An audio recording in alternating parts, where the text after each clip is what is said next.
everyone.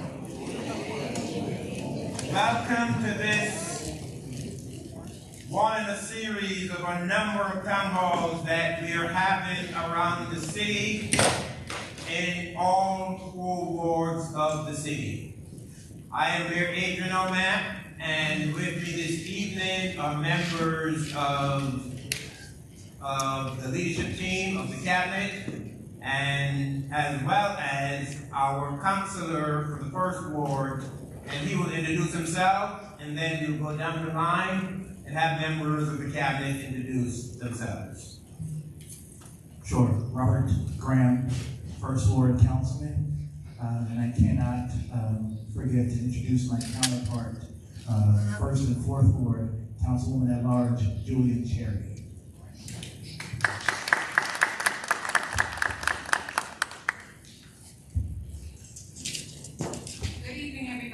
My name is Abby Levinson. I am the business administrator for the city. Hello everyone, I'm Jasmine Hunt. I'm the Chief of Staff and Director of Communications and Technology. I'm Sylvia Fields, Director of Economic Development. I am Director Childers of the Fire Department. Good evening, I'm Chef Brown, Department of Health and Social Services. John Louise, Director of Solid Waste and Sewer Utility. Good evening, everyone. Warren Daffy, Director of Public Works.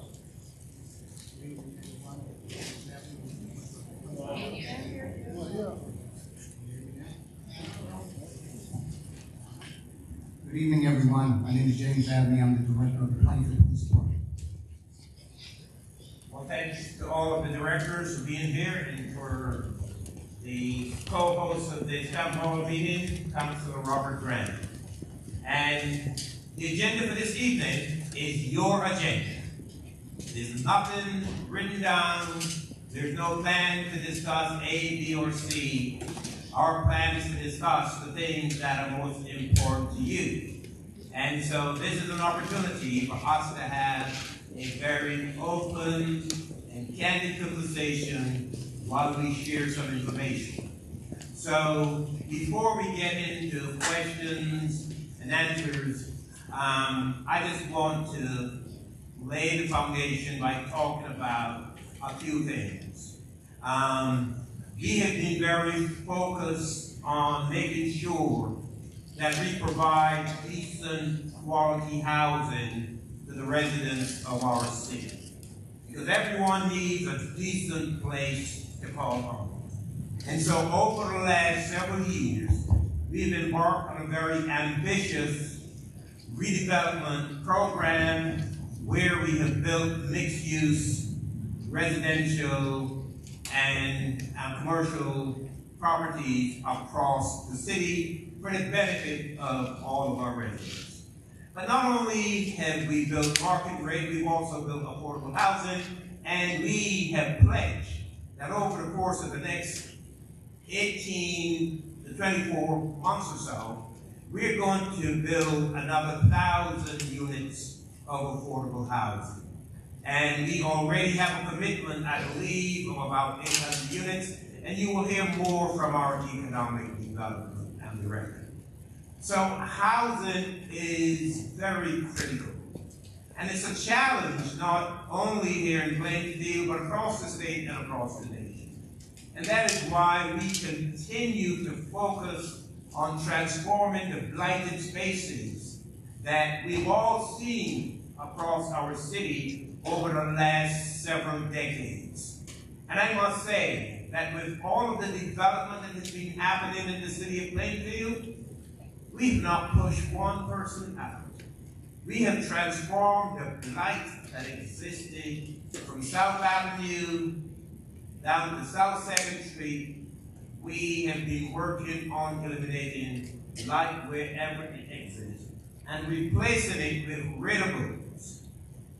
Rentables. I am talking about that 5-letter word, not a 4-letter word, but a 5-letter word known as PILOT, payment in lieu of taxes.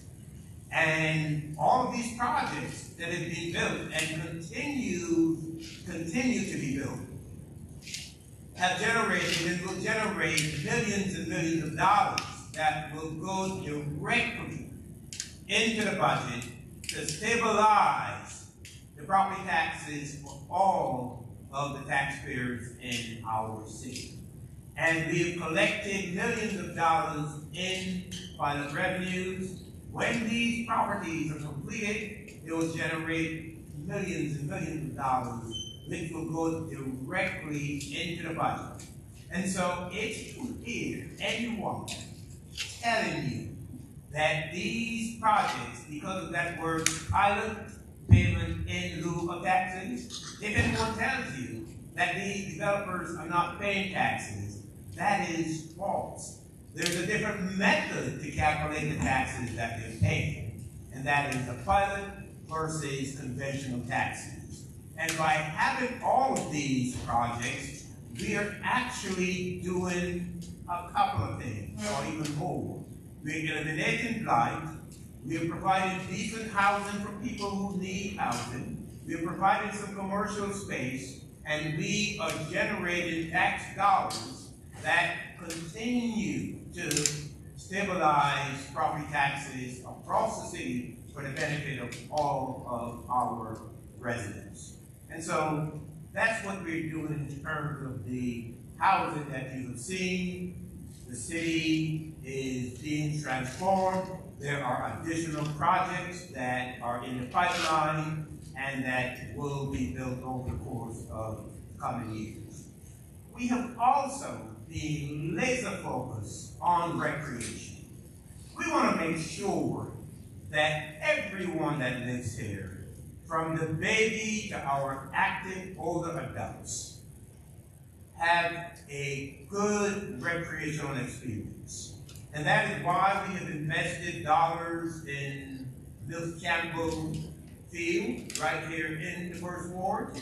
We have built or restored tennis courts, pickleball courts, the basketball court, and we are also looking at and have applied for grants and have gotten some grants to improve the channel that goes through Mill Campbell Park that takes water down to the ceiling, so that we could help alleviate some of the flooding that occurs in this neighborhood. And so improvements to Mill Campbell are not only for recreational purposes, but we will make infrastructure improvements there that will alleviate some of the flooding. We've also done a great deal of investing in Spiderfield by building what used to be a grass surface with many holes that people complained about. We have transformed that into a multi-sport artificial turf facility. And we're investing also in the other recreational facilities there as well, such as the basketball court and things of that nature. And then we go down to the east end, to the west end. And all of you are familiar with Rushmore, which is now known as the Rushmore Recreational Complex. And we spent about $4.5 million transforming what used to be a dust bowl into a multi-sport artificial sport facility for soccer, football, as well as basketball and so on. But that was about $4.5 million. We are currently in phase 2, where we're investing another $7.5 million, building a new facility there with bathrooms, locker rooms, showers, as well as we are rebuilding the pool into a competition-sized pool. We're building a splash pad for everyone of all ages. And so we are due to cut the ribbon on that Rushmore Recreational Complex in the spring of this year.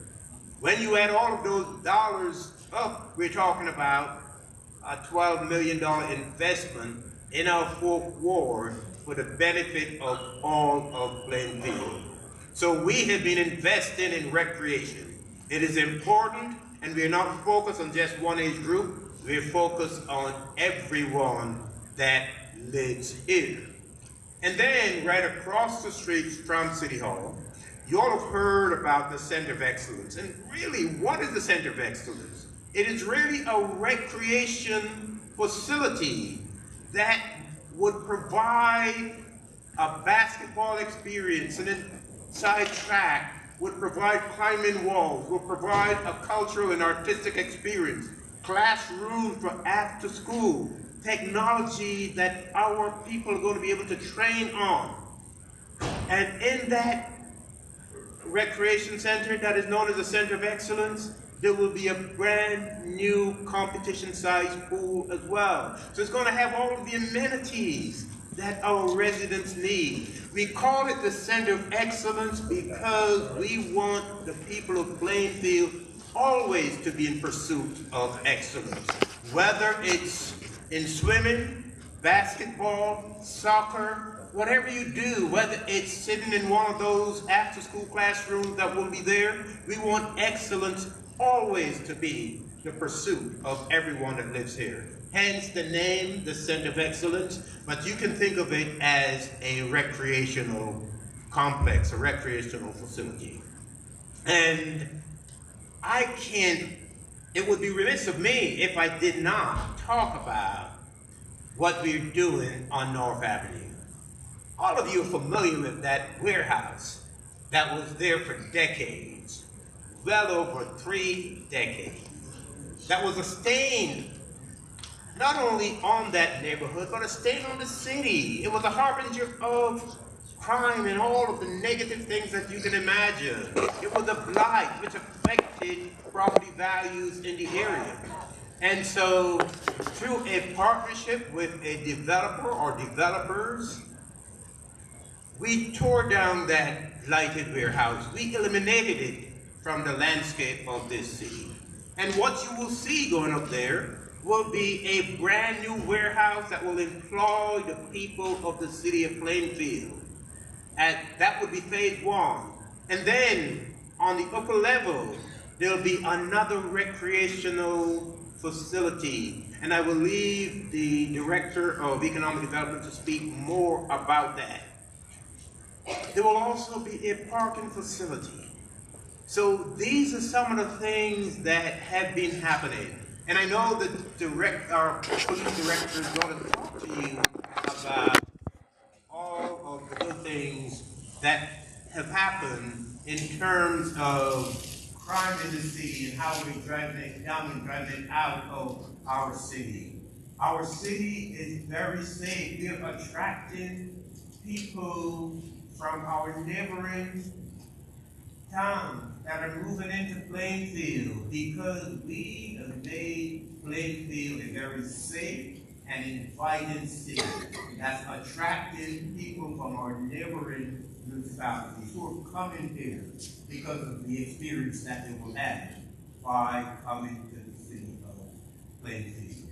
And so there's so much more that we're going to be talking about. I will leave it up to the other members of the team to talk about some of the things that they are doing in their own departments so that you get the full flavor, the full picture. What I just gave you just a brief overview of what is to come, what is happening in the city, and what will continue to happen by way of economic development, recreational transformation, and so much more. And so we'll go down the line and just have some of the department heads give you an overview of what they have been doing, what they're working on, and how they're working for you, for all of us.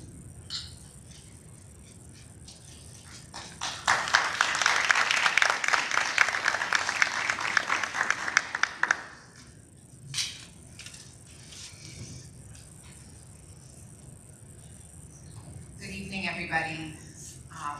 Again, Abby Levinson, I'm the business administrator for the city, and I'm happy to answer any questions that come up. But one thing that I do want to speak about today is our EMS services in the city.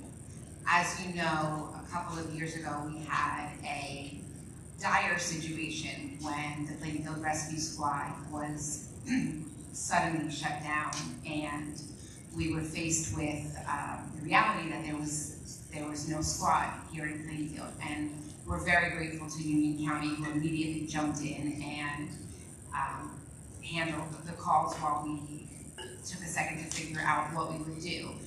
And hopefully everybody knows that now we have secured grants and contracts with both Union County and JFK, who are both stationed here 24/7, the 3 ambulances that are in the city at all times. And we are very proud and happy of the relationship that we have with them. We meet with them on a monthly basis. They both have directives that they can't have calls that are, I think they have a 10-minute maximum for the calls. We hold them to that standard. And we're just so pleased because recently we were given the numbers and we were analyzing them comparatively to the state average, and we are far exceeding the state average in terms of a response time. We've shaved off almost 2 minutes from the state average.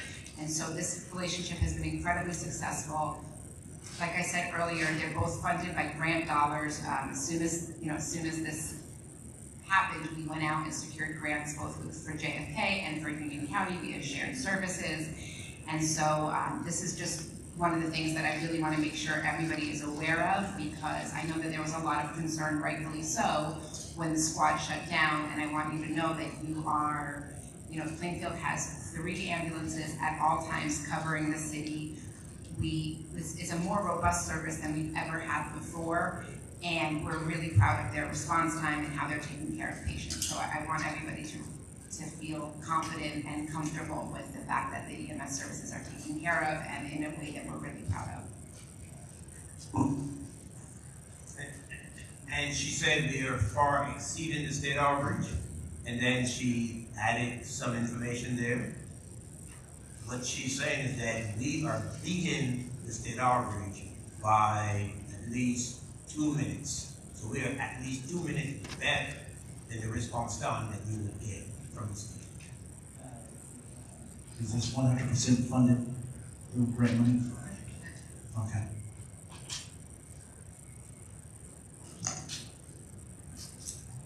Hello again, everyone. I am Jasmine Hunt. And I want to give you an update on something that actually is very important in how it would affect the quality of life for our residents here, and that is the almost $5 million that we've invested in bringing Wi-Fi, free Wi-Fi to every ward in our city. And when I say to every ward, in every ward there's at least one park or playground that will have this free Wi-Fi. There are 9 parks across the city where that will have free Wi-Fi. They are Bryant Park, Hannah Atkins Park, Mathewson Park, James Sherman Park, Library Park, Maple Crest Basketball Courts, Mill Campbell Park, Rushmore Recreational Complex, Sidler Field. And the other location will be the newly renovated pedestrian plaza, which will be at the intersection of North and Gavin Place. So what does that mean? Each park, depending on the size, will have at least 5 to 10 access points. Each access point can accommodate 500 users. So if you're in a park that has 10 access points, that's a maximum capacity of at least 5,000. And each one has a radius of 1 kilometer. So it's a little less than a mile. So that means that residences that are at least within half a mile of the park should also be able to access that Wi-Fi. Now, of course, we know how Wi-Fi works. That means, the more users that jump on, it can lessen the efficacy of the Wi-Fi. But for the most part, it's a very robust system. We're starting at 5G, but think about a highway, right? You have 6 lanes, and then maybe as you divert to different areas, it comes on till you have like 2 lanes. The Wi-Fi kind of works in the same way. So although we're starting a very robust system, depending on the number of users that are on the system, the efficacy of it could diminish. However, there will be Wi-Fi access in every ward in our city. Our vision and our dream is to have Wi-Fi, free Wi-Fi in every household for every single resident of Plainfield, and we're hoping that will be phase 3 of this project. We just have to find the funds, but we have a way of doing that. Hopefully there are grant funds out there that we can take advantage of, but we're pursuing every possible lead that we can to get the funding for phase 3. But for right now, the other part of what's going to be happening in the parks is the increased camera coverage. So every park, along with the Wi-Fi, will have blanket camera coverage, so there will be no hidden areas where any kind of nefarious activities can take place in these parks. And the other part of it, which is that we're going to be implementing AI technology for weapon detection. That will help our police or law enforcement to have more eyes, more ears, and additional, call it manpower. It's AI, it's not really manpower, but it will be an additional resource for our law enforcement. So we can feel safer in the parks, we can feel more relaxed if we come there and we want to take advantage of the free Wi-Fi. And we'll begin to see more camera coverage across the city in general, not just in the parks. So overall, once we're done with phase 2 of this project, Plainfield is going to be a much safer place, more eyes, and more resources for law enforcement officers. That's my update for this evening. Thank you.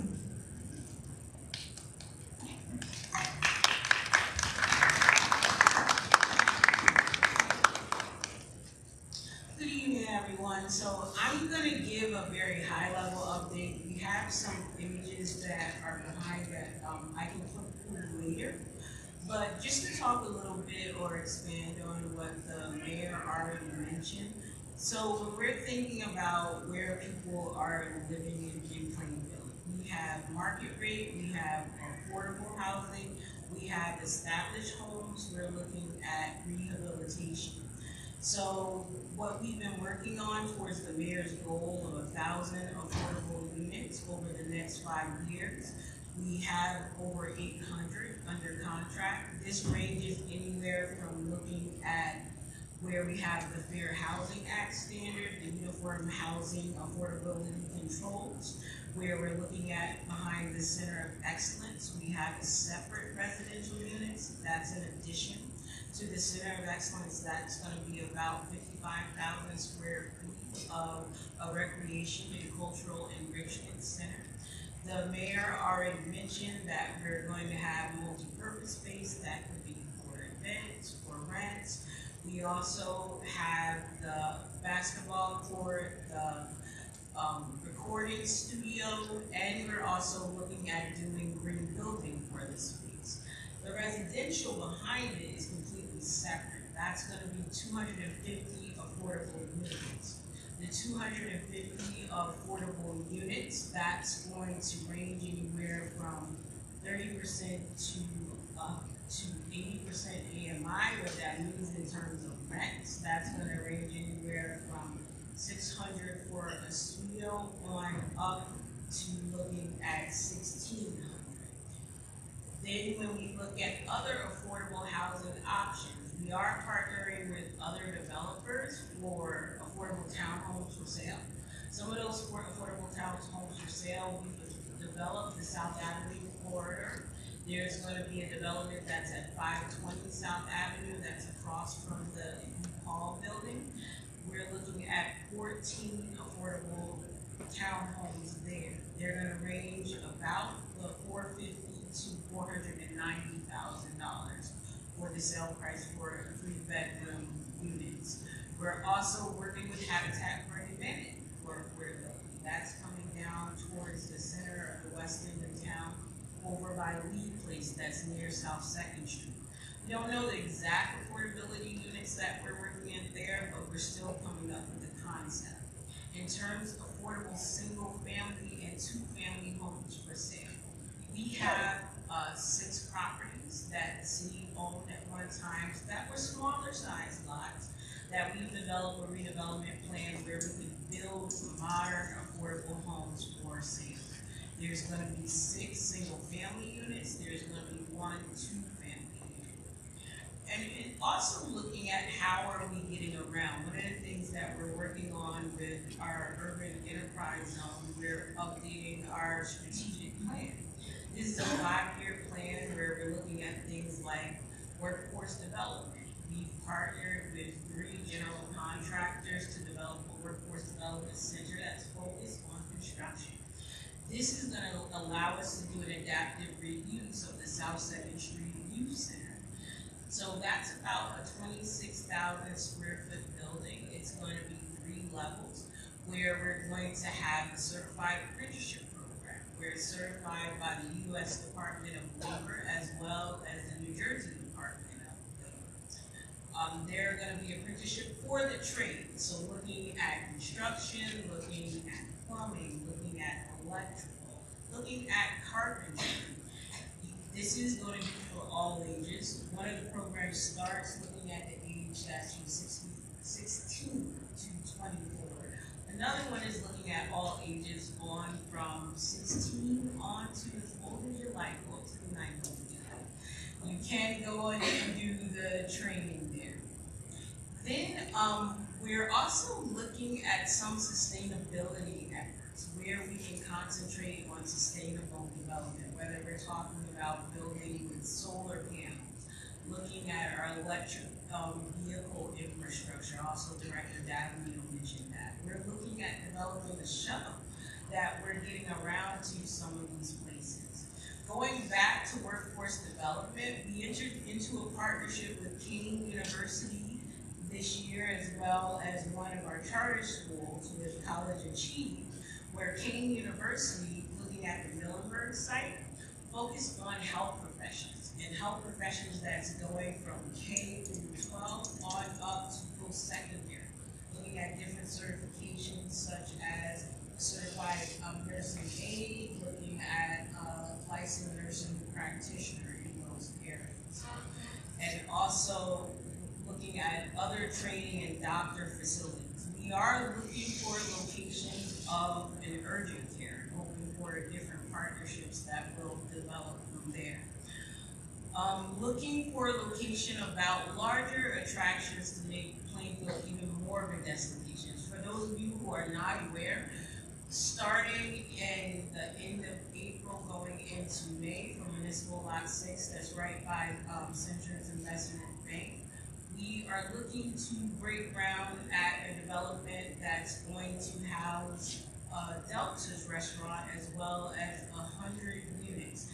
10 of those are going to be affordable units, and that's connecting to what Director Clayton Hunt mentioned about the North Avenue pedestrian mall.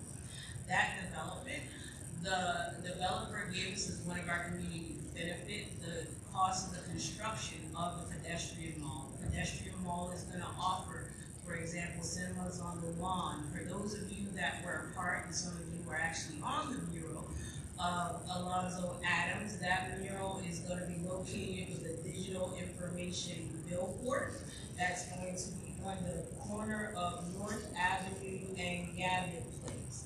We plan to install and have the ribbon cut for that billboard and the digital billboard for that, as well as the mural coming up in April.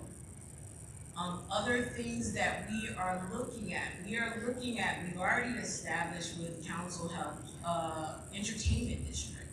In that entertainment district, we're looking for attractions such as other taverns and restaurants, looking at things for outdoors. The mayor mentioned about the North Avenue Recreation Complex. That's going to be a warehouse where it's about 112,000 square feet warehouse, and then above it you're going to have roughly about 65,000 square feet of recreation. This recreation is going to be for tournament style sports. We are planning to see an attraction that really works at up to a 45-minute driving distance.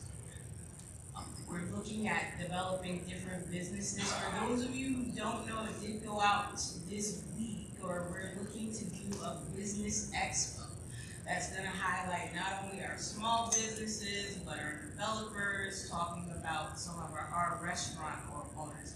That's gonna be held on March 25th at Bank on Park. And we have a number of other things that I'll pause there and pass it on to some of my other colleagues, but I'm happy to go through any of the images and answer any questions. And before she passes it on to our other colleague, I just want to recognize the presence of Councilman Charles McCray, who I believe is sitting in the back.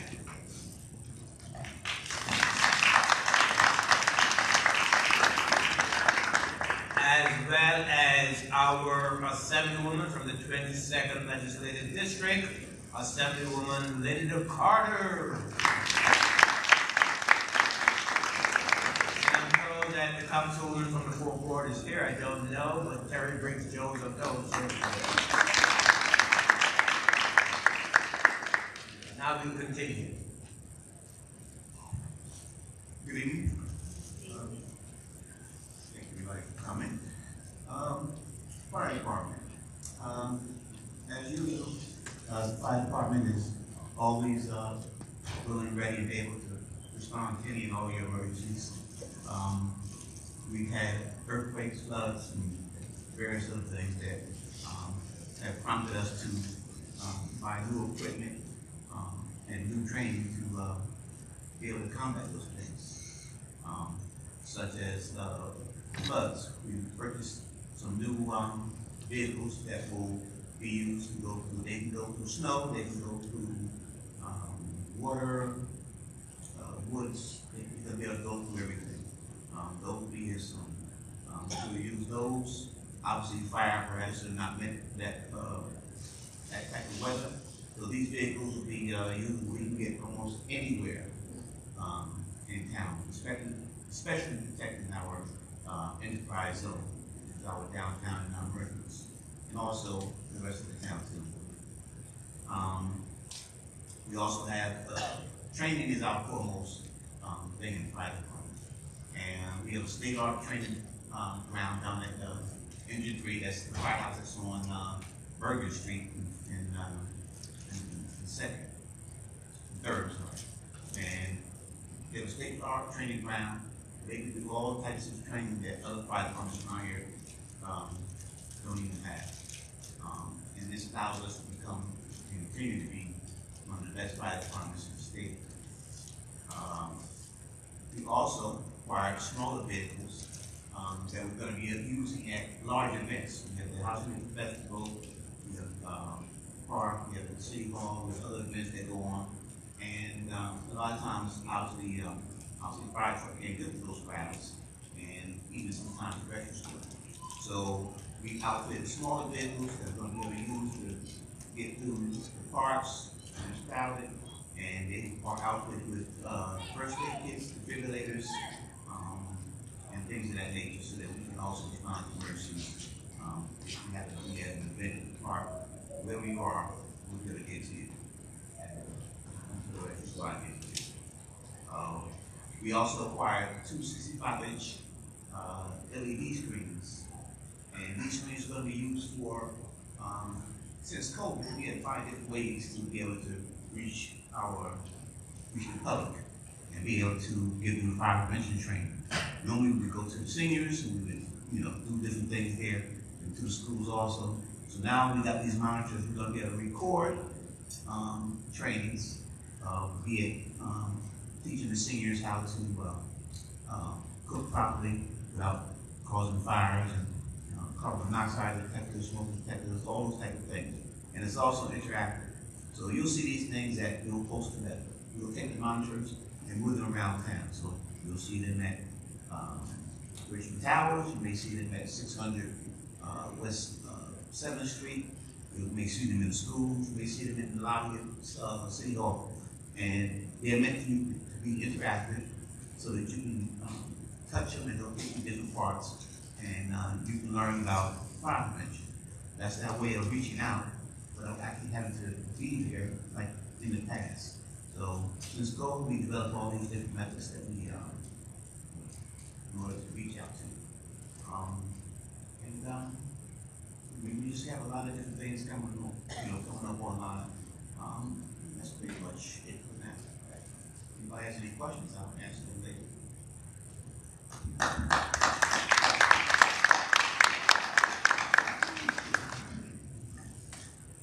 Good evening.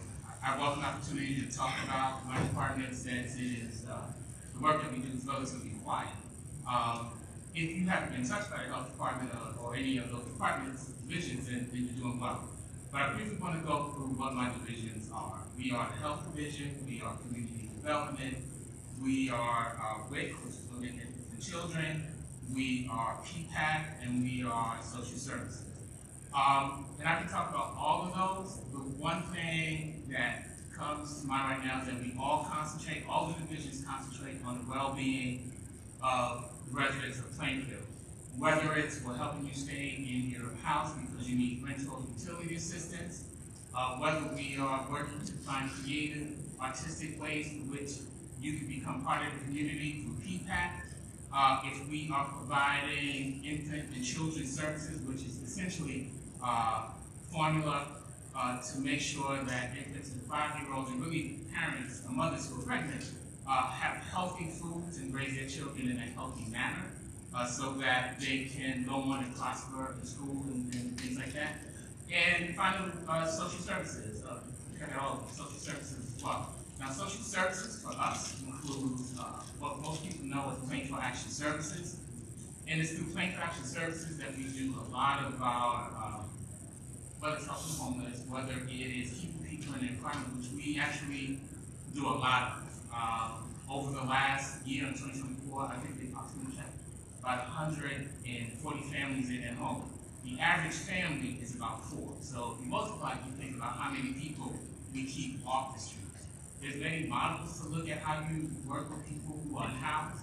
That's one we are the most successful on because those are the grants that we get. And we focus our money, we focus all of our resources on making sure we keep people in their houses, in their homes, and that they're fed. We have strong partnerships with nonprofits. Most nonprofits work with us. And we couldn't do the work without nonprofits in housing, unfortunately. We just be abundantly clear. Through those partnerships, we're able to touch thousands of residents to make sure that whatever they need, we can make sure that they get. One of the things I'm most proud of is that while our budget is not that big, we do yeoman's work with what people would assume are larger budgets. I'm not putting it for the budget, I'm more money. I'm simply saying that we use the resources the best way we can, and we do the best work that we can for the residents of Plainfield. Now, I do want to bring your attention to PPAC. For me, it's one of our newest divisions, and it's been a lot of actions happening. If you haven't been to PPAC, if you haven't been to any performances at PPAC, I recommend it. We have children's activities there. We have, older, active, adult activities there. I'm gonna get in trouble again. And those are exercise, those are yoga, those are taekwondo. It is really just a community space as well. We have art classes going on there. If you've not been to our Jazz on Park series, you're really missing an amazing, amazing series of music and art. And the art that was done for the mural was done at PPAC, which most people don't know. What we're trying to create there is a space, well, we're trying to enhance, because most people say we're bringing something new. Plainfield has always been a city of art and culture. Let it be really known. We're not doing anything but enhancing what is already there, and kind of being like a central focus. And so I really like to talk about PPAC, as you can tell, but we also have a lot of other divisions who are doing the good work. And again, if you haven't heard from our lead inspectors, if you haven't had to meet with our health inspectors, if you haven't had to meet with our contagious disease individual, if you haven't had to go to vital statistics, you did the thing, right? But that's all the work that department does, and much more. We do senior center, we also do W House. The senior center is also happening. If you want to know what's going on, and I hope back to the W, that's the place to be as well. I'll be glad to answer any questions that you may have. Good evening, everyone. Thank you for that was a clap for me. Thank you for tonight for letting me come out and talk trash with you tonight. First of all, we've been really busy at the solid waste and sewer utilities since the takeover back in 2022 of July. A lot of routing and equipment size and locations were reviewed for efficiency, and some of them were changed out. We're really busy with that. We had a really aggressive capital plan where a lot of the equipment that we received from the former PMUA was really old and really needed to be replaced. So we had an aggressive capital plan in place where we spent over $7 million on our collection vehicles. So you can see a lot of newer vehicles coming out soon. We haven't received some of them, but they're on order and they should be here soon. We also have a $2.5 million investment at the Watchung Pump Station. That's for our sewer lines. So that building hasn't received any upgrades in the last 30 years or so. So a lot of pumps, the building will be upgraded and things like that. We have a lot of infrastructure upgrades going at the transfer station. If you haven't visited us at 95 Rock Ave, please do so. We have a lot of new renovations to the buildings down there. We have new scales. We have a new fueling station that allows us to be self-sufficient for any weather events that may come our way in the city. I know when those of you that hear when Sandy hit, fuel became a real big commodity. The new fueling station at Rock Ave allows us to be self-sufficient for at least 30 days. So it's something to me as an operational person to have that flexibility in case we get hit with a major event. We also have new trailer port for our collection vehicles that they can park underneath a cover, keeping out of the elements. We've had some issues with illegal dumping, so we're really getting aggressive with that. Last year, we had several cleaning events, outreach programs, partnering with local churches and community groups to do not only litter collection in areas, but going to areas where there's a higher volume of illegal dumping and knocking on doors in that area, introducing ourselves to the neighbors that are there, explaining all the different options, disposal options they have in case they have any items that they need to dispose of. We had bilingual staff members accompany us as well, so we made sure we got the message out any way we could. We also included an aerial inspector that drives the streets on a daily basis, looking for anything like illegal dumping or other things like that, so we can kind of get ahead of it before a resident spots it and calls us. And not only do we identify it, but we work with the property owner. A lot of times, the property owner is not aware of it, or if they are, it's a multi-family. Sometimes it's the tenants that put the stuff out there, and we give them options on how they can dispose of it, so we can get off the streets as quickly as possible. We work with our police department on things that we need to, try to enforce property maintenance and DPW as partners as well. Now, services that we offer, again, we do curbside collection of household garbage. Anyone that's using our service gets 2 free pickups for household items that they no longer have the use for. So you can get 2 free pickups with that. You can do on demand where you can call, and you can schedule an immediate pickup if you have a hardship case. Pay by item, this is a new one. If you have a small item, you can call us and we'll send an inspector out to see what it is and see how we can service you to get that removed. I'm big on service, and we try to look at options for the community. Again, our Rock Avenue transfer station, it's open Monday through Friday, 7 to 2:45 p.m. Monday through Friday. You can dispose of bulk items, construction debris, vegetative waste. Plainfield residents, they get a different rate than out-of-towners. Anyone that's from an out-of-towner, in other communities, You got a 1 ton minimum, and it's $135 per ton. We want to use our facility for the residents of Plainfield. It's a different rate of 6 cents a pound, and you can pay whatever you bring in. A lot of transactions are, a couple of dollars, depending on how much the weight is. But again, for Plainfield residents, it's a reduced rate. We also have roll-off services. If you have any construction going on in your house, or you want to do a cleanup in your garage, and it's a little larger than the free bulk pickups, we do have containers we can drop off at your house and pick them up.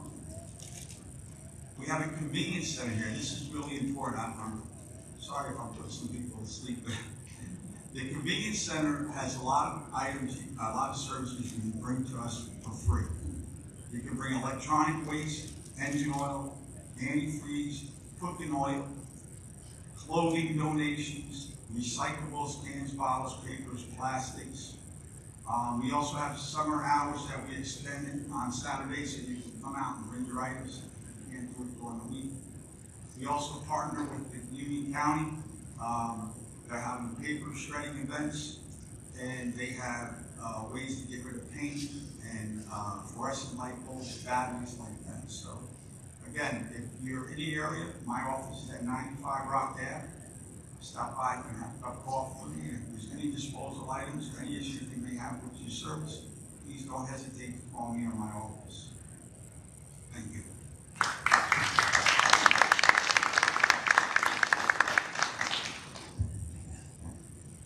Good evening, everyone. Aren't you excited? A lot of things happening in Plainfield, right? Plainfield's gonna move, right? Everything we do here, from a development standpoint to solid waste to WIC, everything that's going on in fire, everything's so important. So I'm just going to talk about a little bit about infrastructure, what we're trying to do in the city of Plainfield. Right now, I guess you see about 28.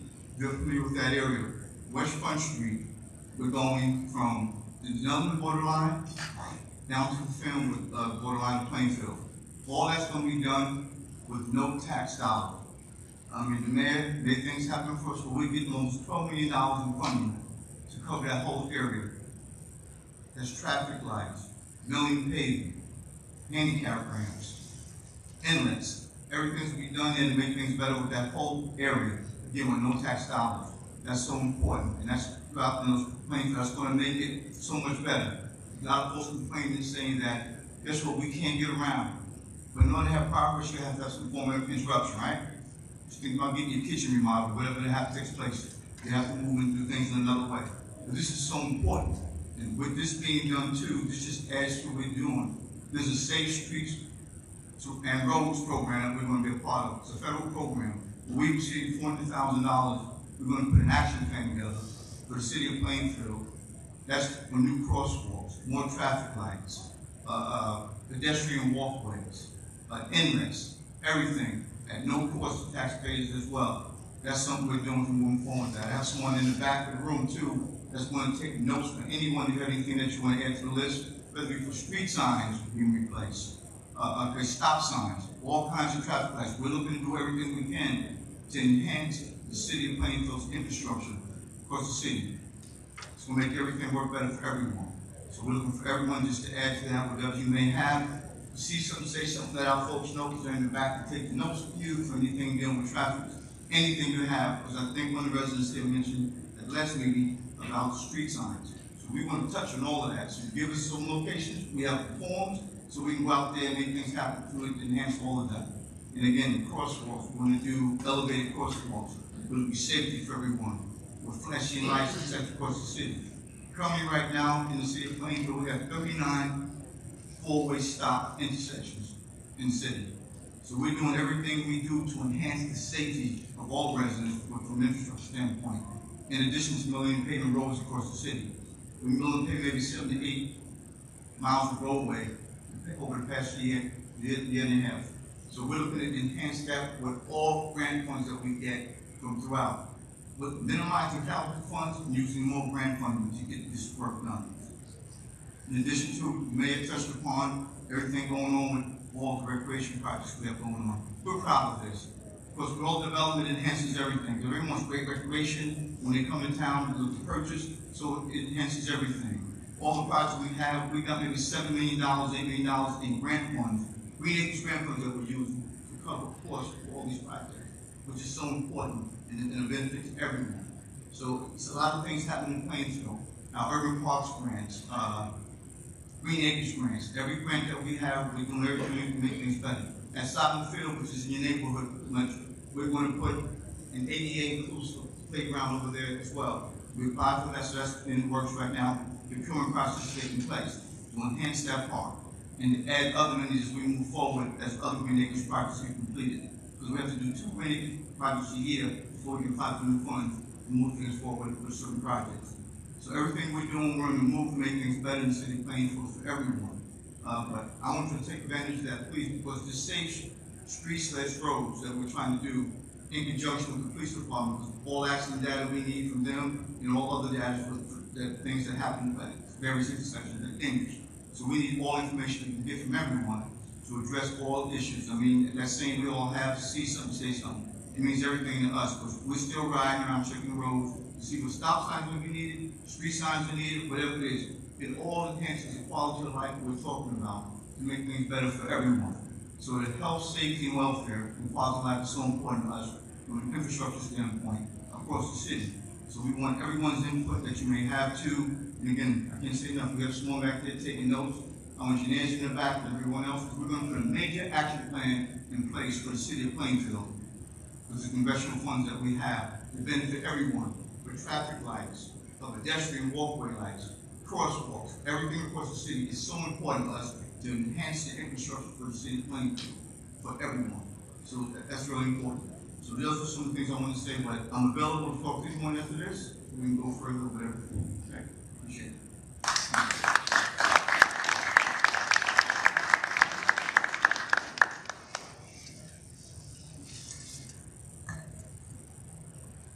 All right. I think I'll be okay. I'm going to try. Safety. That's my department. But the police department really touches on everything. Right? As Director Dabney just said, health, safety, and welfare. Those are quality of life issues. Those are issues that the police department has to deal with on a daily basis. And we take a great deal of pride in making and transforming the city of Plainfield. We want the city of Plainfield to be a place where people feel that they can live, work, and play, where they can come and have a good time, where they can take their wife out to dinner, where they can go see something at the PPAC and feel comfortable doing all of that. So let me tell you some of the ways in which the police department is doing these things. First of all, crime has been down in Plainfield over the past decade or so. It's really been ramped up over the past several years with some of the initiatives that we have taken on. Now, in the first 55 days of this year alone, violent crime in Plainfield is actually down 32% over 2024. Overall crime in the city in the first 55 days of this year is down 10%. This is due to initiatives that we have launched through the police department, things that we have continued from last year, things that we have put into place that are starting to bear fruit. So let me talk about a few of these things. First of all, as you may well know, we've talked about it quite a bit recently. We had no homicides in the city of Plainfield in the calendar year of 2024. That is a major accomplishment. That has not taken place in probably the last 70 years. But let's go a little bit further into that. Actually, we haven't had a homicide in Plainfield since we had a stabbing at the main train station in July of 2023. That was 19 months ago. That was the only homicide we had that year. So if you expand it out, we're probably at about almost 30 months of having one homicide in the city of Plainfield. Those are numbers that we haven't seen in a long time.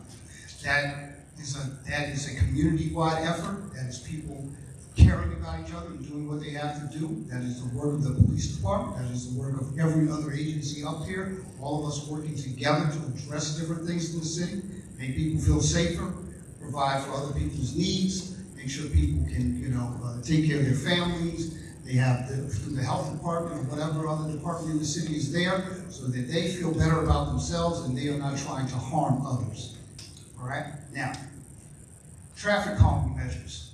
Director Dabney also just spoke about that, whether it's speed humps, whether it's four-way stop signs, whether there's some new innovations that you'll start to see around the city where we are putting in permanent radar signs. There's one on Pemberton Avenue. There's several that are going to come to every ward in the city over the next maybe 15 months. We've ordered all these things. We're waiting for the parts to come in.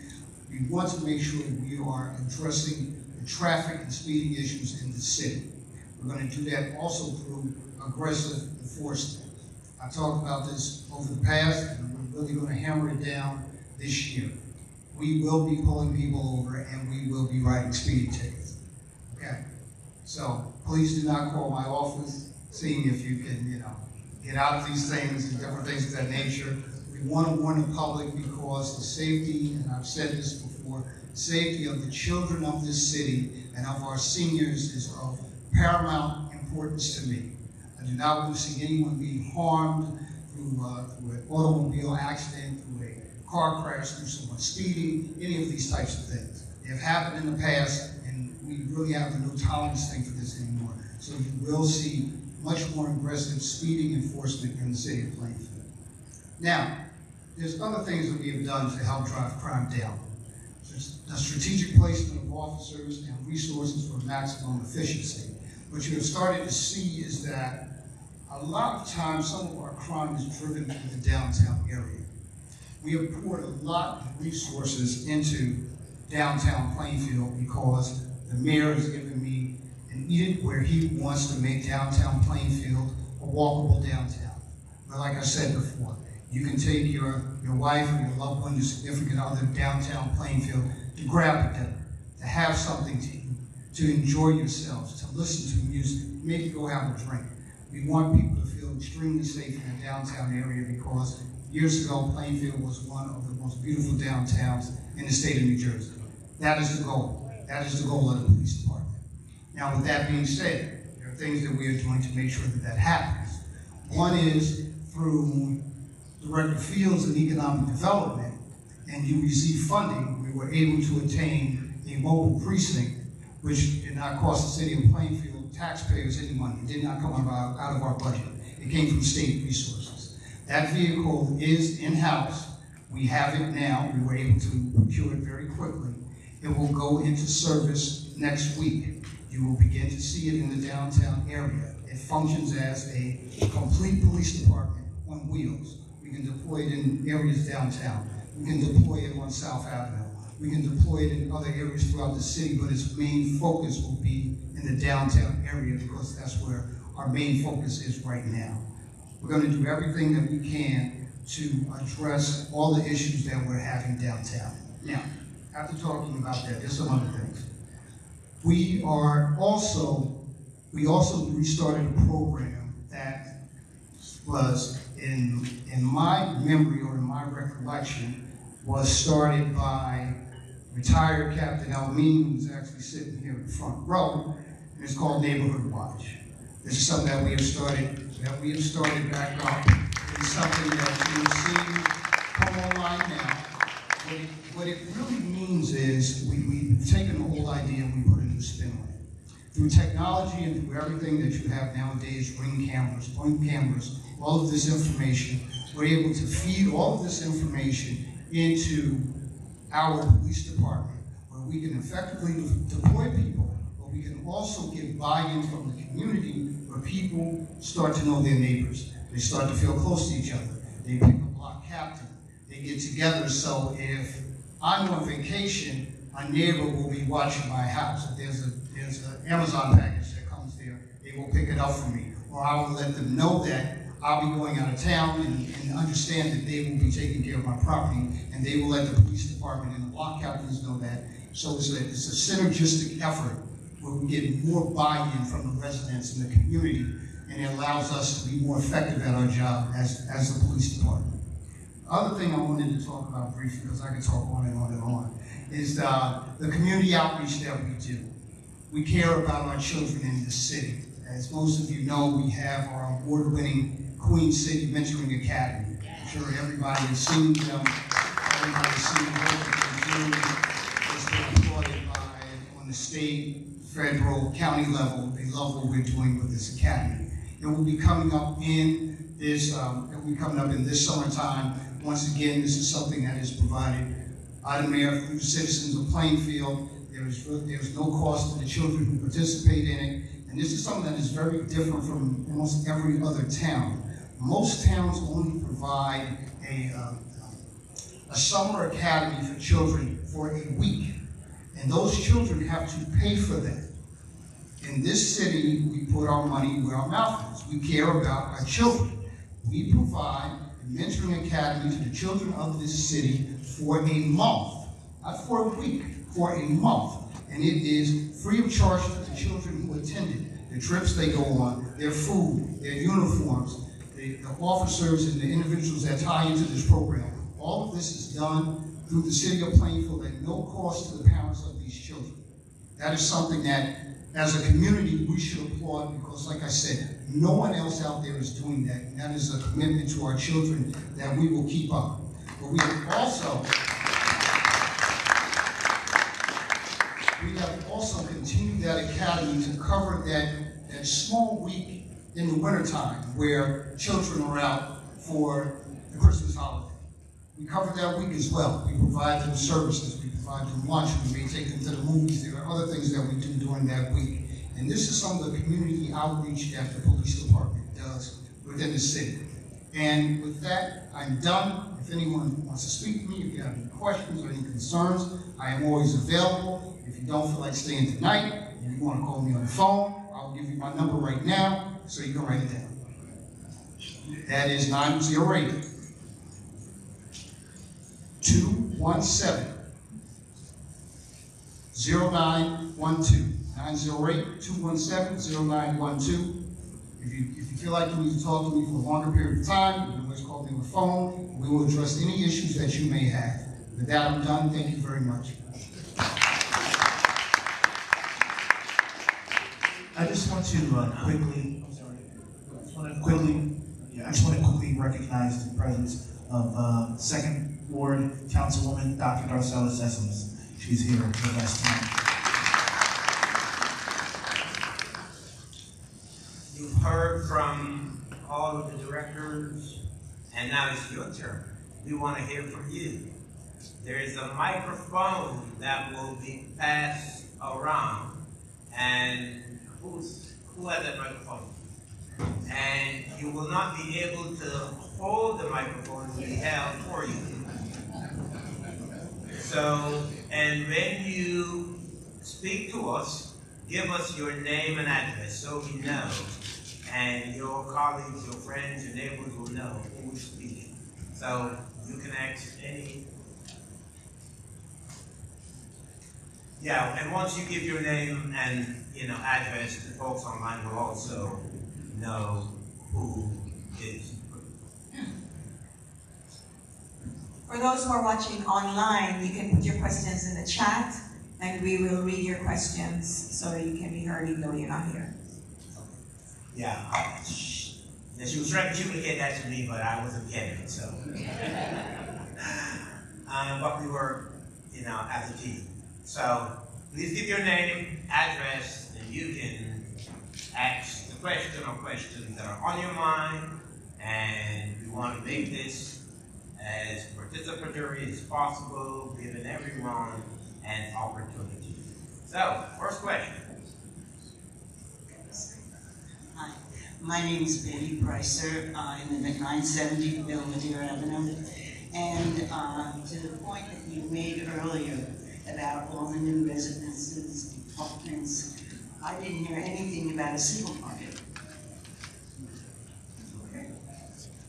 I'm going to let our Director of Economic Development handle that. We understand that the people in our city need a diversified shopping experience. We have a couple of supermarkets in the city. We don't have ShopRite, we don't have Wegmans, and we are very focused on bringing one of those type supermarkets to our city.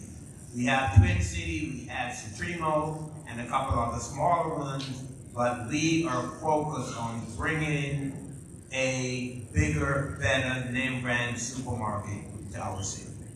I would just like any, it doesn't have to be huge, it'd be nice. But right now, the one on South is closing, Violent Fair. So yes, that is closing or it has closed. But I can tell you, if you venture into our downtown, you will find a huge supermarket known as Supremos. It is on Front and Roosevelt. Front and Roosevelt. There's also one called Twin City that is on 7th and Park. But we continue to work on providing a bigger, better shopping experience for everyone that lives here by way of a brand name supermarket. So, just to expand on what the mayor was saying, so we recognize that Fine Fair recently closed. We are currently looking at other supermarkets as well as farmers markets that could possibly take that place of that Fine Fair immediately and reuse some of the material in there. We are working directly with the developer for that. The mayor mentioned something earlier, so if you look at one of our redevelopment plans, we recognize that we need a larger anchor supermarket. So we have been looking at anything from Wegmans to Trader Joe's to Acme to ShopRite to locate in there. So we talk with developers often. We recently contracted with a retail recruiter where we're gonna focus on getting a grocery store in our area. Next question.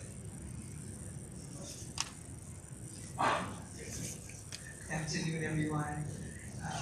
Thank you for allowing me at 315 Sumner across the street, Plainfield. So I want to thank you for bringing this presentation to us this evening. It means a lot to us. So we live right across the street, across from the school. A couple of things I have. I want to thank you for putting in those speed bumps and speed bumps, whatever you call them. I don't know. Thank you for that. We appreciate that because the school is right here, and we appreciate it. I had a good experience with someone in LA.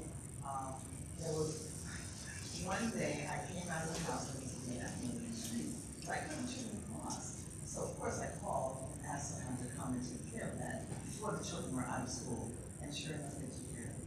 I appreciate that. That's important. I explained to the gentleman on the phone that we have little children, if they run and they don't always look where they're going, we wouldn't want a child to step on that or fall on that, so they took care of it, and I appreciate that. Second thing, one of the major things that I have concerns with is that the vehicles that young people use. I don't know if there's anyone else in the city, but we have a house 3 houses down from where we live.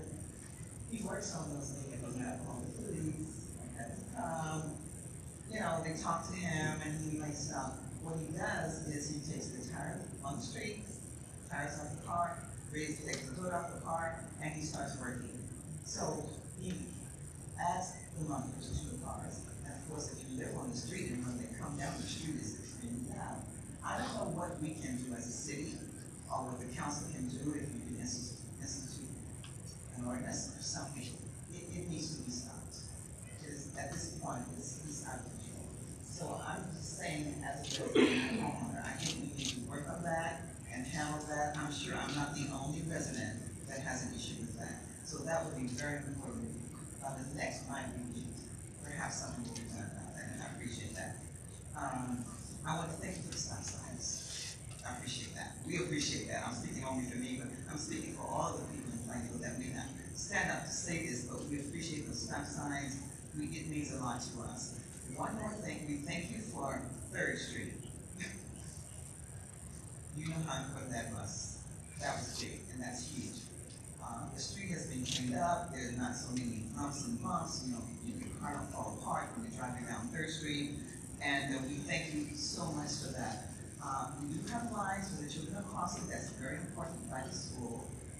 But we can get a couple other lines on the street because, you know, we have people that park there when they're taking the bus. I believe they're taking the bus into the city. They park on 3rd Street right across Carroll. A lot of parking. So I don't know what we can do about that, but that's something to consider. I'll have someone to look at. So I think that would be all. Thank you so much.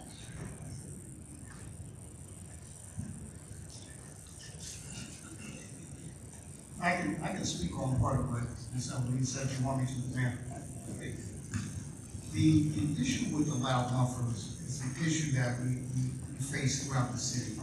The biggest problem with it is, you know, a loud muffler on a car goes by, somebody calls the police department. By the time the police department gets on scene, the car is gone. So there is a ordinance in, I don't know why the mic is doing that. There's an ordinance, and there's an ordinance in New York City that deals with that. And we have ordinances on the books that can handle it. There is actually a machine that you can purchase that reads those decibels, and the camera takes a picture of a car driving by. There are several towns in the state that are looking at it. We would have to get something done from the state level to get those types of cameras approved in the state of New Jersey, because currently they are not. But I mentioned it, I think, at a council meeting last year. It's something that we're looking at trying to do here in town. If we can get them approved on the state level, we will buy those cameras, we'll find funding to get those cameras, and we will start to put them up throughout the city. And that's probably the best way to rectify that type of problem. Because calling, it just doesn't work, just being honest with you. So we do have a plan, it's just that, it's a plan that's going to take us some time to kind of work our way through it, work all the kinks out there and try to get some of the things done. But I know we have support from some of our state legislators, so we are working on this. I just wanted to let you know that. Okay? You're welcome. Next question, please. Good evening. My name is Staff Sergeant, retired. I've been living in Plainfield all my life. I left Plainfield at 17 and went into the service. I came back in 2019. I didn't like what I seen when I came back. I understand you're doing beautification, which they need the parks and the recreation and everything. But where I live on 36 Andover Avenue. It's back there where the brook is. It floods there. A lot of the elderly people that have been living there, I've been helping them out because they got to go in their basement and take out tons and tons of water. Now, a lot of the houses was built in 1939 and 1950 because I've been going around looking at all this stuff. Now, if you want to do something for the taxpayers, the elderly ones I'm talking about, like my mother, my great aunt, that lived on Andover, Wiley, Raymond Avenue, because my whole family is from that area. We need to do something about the flooding that's tearing up the area right there, because it floods. When we just had that snow, that rain, it floods. Now, y'all put that park, Mill Campbell, crossing the flood, but it's not helping. It goes down the hills, and it goes into that reservoir, but it's not doing no good for the people that own these houses. And they've been living there paying taxes, and the taxes are going up, but you're not looking out for the people that have been living here for the longest. That's all I got to say. So we'll answer that in two ways, and the business administrator will also speak to this as well. The issue that you just described is one that is plaguing every municipality along the Greenbrook. From the western part of the Greenbrook all the way up to this eastern end. Plainfield and Fanwood and Scotch Plains. And some of you may know that 4 or 5 decades ago, as a result of a very bad flood in the city, where some people died, the Greenbrook Flood Control Commission was created. It is funded by the Army Corps of Engineers, and each year there is an appropriation in the federal budget that comes to the Greenbrook Flood Control Commission. And the project started on the western side of the Greenbrook, and is making its way up to this eastern side. And Plainfield is a member of that commission, and we have 2 representatives sitting here at this table who represent Plainfield under Greenbrook Flood Control and Provision.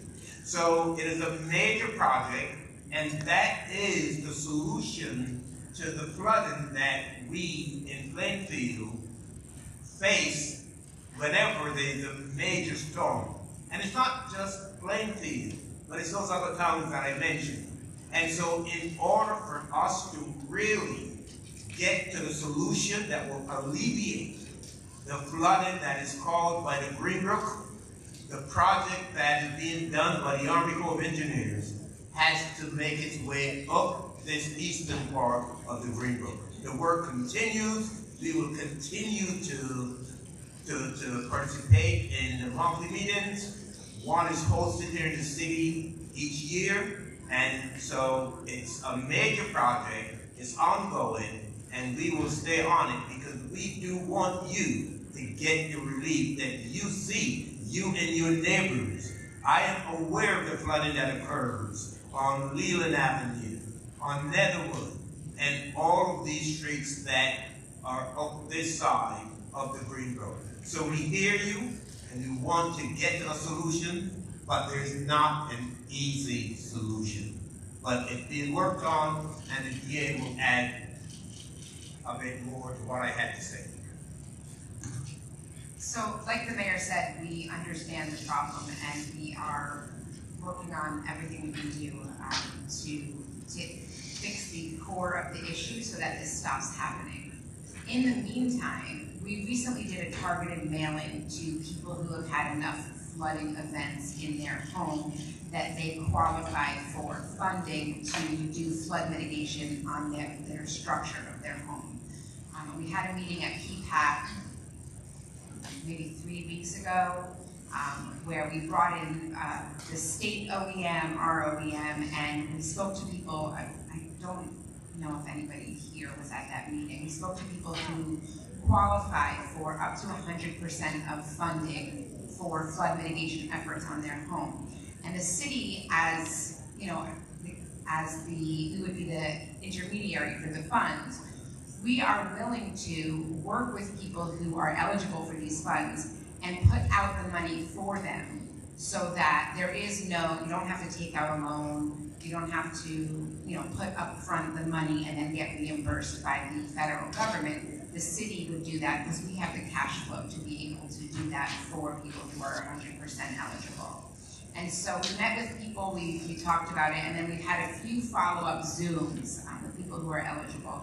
Like I said, you have to have a certain number of flood instances at your home in order to be eligible. And I just encourage everybody to double check your emails if you've had many flood instances at your home that you've run through your insurance, because that's how they get the numbers, through insurance. And double check your email or reach out to me and let me know if you've had multiple flood experiences and you didn't get that targeted mailing, please come see me after this. Next. Yes, please. We'll take a question online right now. So, Jeff Catherine Morales, 948 Pine Street says, regarding Pine Street, is there a reason why it's unpaved? Can this be a street that can be paved? Cars, trucks always speed down the street and the dirt is left in a cloud. And in the winter, we can't be paved because of the road. We constantly have many, many potholes. Is there someone we can call to have a conversation about that? Yes. Feel free to call my office. The issue on Pine Street is not just about the street being a gravel street not paved, but that too is a part of a larger problem in that entire neighborhood. Pine Street, Lake Street, Highland Avenue, Watchung Avenue, Woodland Avenue, Hillside Avenue. There is a study that was done some years ago by one of the engineers that the city had at the time. And in order to address that issue, if we were to merely pave Pine Street, that would exacerbate the issue in that entire neighborhood as far as flood is concerned. So it calls for a comprehensive solution that would require retention basins in the street, on those streets that I just named: Woodland, Watchung, Hillside, Highland, Lake, Pine. We would have to address that entire area. And it's a project that we would love to do. It would require some federal assistance, because when that study was done some years ago, it was about $10 million. I would imagine it's probably more like a $20 to $25 million project. But paving Pine Street is not the solution. It would exacerbate a problem that exists in that area as far as flooding is concerned. And so we have to look at a more holistic solution to that entire area, so that we don't pave Pine Street and then the homeowners in that area who already experience flooding in their basements, when there's a major storm, the issue would be exacerbated, because the runoff of the water from paving Pine would be a huge problem, because there's no drain, there's nothing in the street. No storm sewers are in the street, and that is part of the problem that needs a comprehensive solution. We'll take another question. Hello, everybody. My name is Jordan. I'm not a resident. We'll have Bill's Luncheonette and 160 Sprung Street. And right now we're struggling with our business. And the main issue is no parking anywhere. They talked before about building in lot 6, which is gonna shut us down completely. We'll have 2 businesses already across the street from us. They're shutting down because downtown is dying every day. And Saturdays and Sundays, it's the worst. By 10 o'clock, you can find no parking spot anywhere. From the street, it's always packed. There's so many apartments around. I mean, I heard everybody say about building, but nobody say anything about parking. What are the people supposed to park? We get there 6 o'clock in the morning, and lot 6, 75% of the lot is full already with cars. Saturday and Sunday by 9:30, you cannot get a parking anywhere. Lot 6, Front Street, everything is packed. I don't know where these people coming from, but our business, we're there for 39 years, and this is the worst with our business dying day by day. So I don't know what you're supposed to do. You're supposed to just shut the doors, because I heard a lot of people saying, we try to make downtown nice, we try to make everything downtown beautiful again. But it's not gonna work if people have nowhere to park, nowhere to walk. I would ask our Director of Economic Development to address your concerns, but the one thing we don't want you to do is to close your doors. Right now, we can barely pay our people. We have to ask everybody to take an extra day off. We can barely pay our bills. In some weeks, we don't get paid because we don't have enough money. So if it continues like this, we'll have no other choice. Can I ask you a question before we answer? How long have you been experiencing the harm that you noticed this? I would say the past 3 years. By every year, it's going down and down and down, more and more. This year, we got to the point that we have to ask our employees, all of them, to take an extra day off. Director Fields. So, first off, knowing that you're in lot 6, because that was the development we were talking about behind Citizens Bank. So, we definitely recognize that during construction, it's going to be an inconvenience. We are looking at an alternative plan. We plan to come out and meet with you and the surrounding businesses in the lots to talk about that plan, where you're going to be able to park in other neighboring lots and in other locations along the street.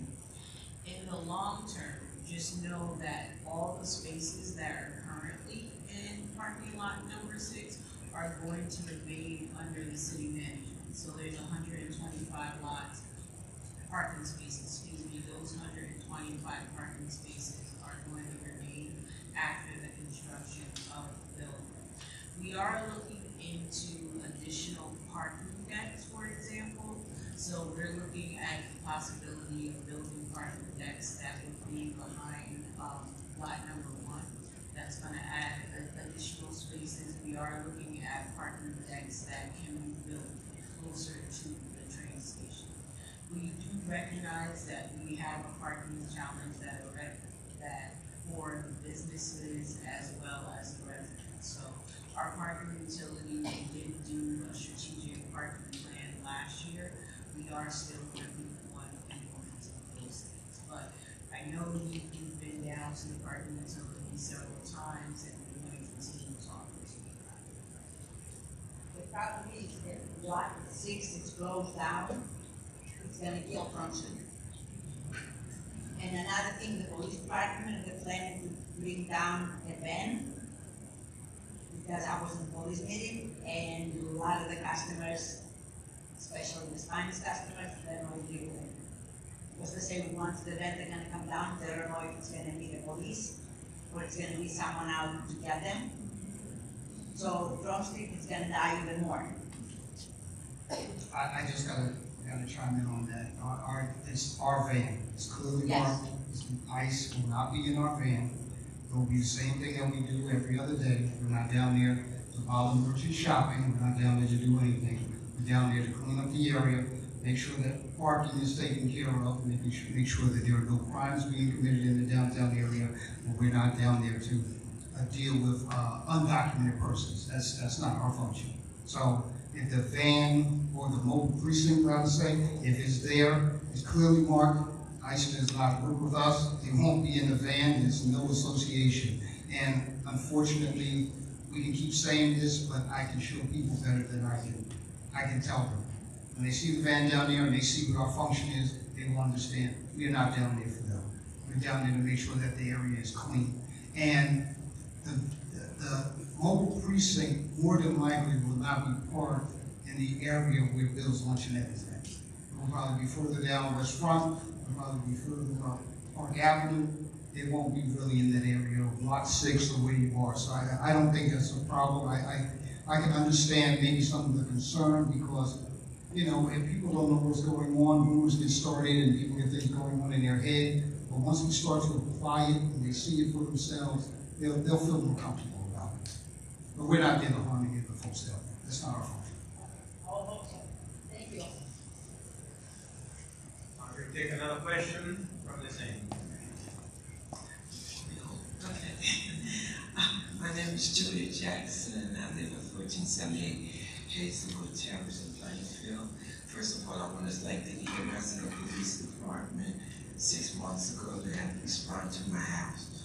My husband had a heart attack and he passed away. I thank you for that. But also, I would like to know if you have any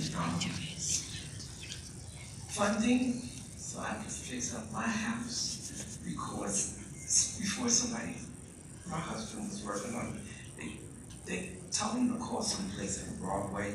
He went down there, they said they didn't have any funding for Plainfield. I'm a senior, and all the places I tried to get my house worked on, I had plumbers come, charge me $400, didn't do nothing. I have a leaky bathroom, and I just need somebody to work with me that's not going to try to rob me. So do you have any help for me? I think we might be able to help you. I'm going to ask Director Brown to handle this, and you can probably speak to him offline. Okay, thank you. That's what I was going to say as well. After the meeting, we can talk.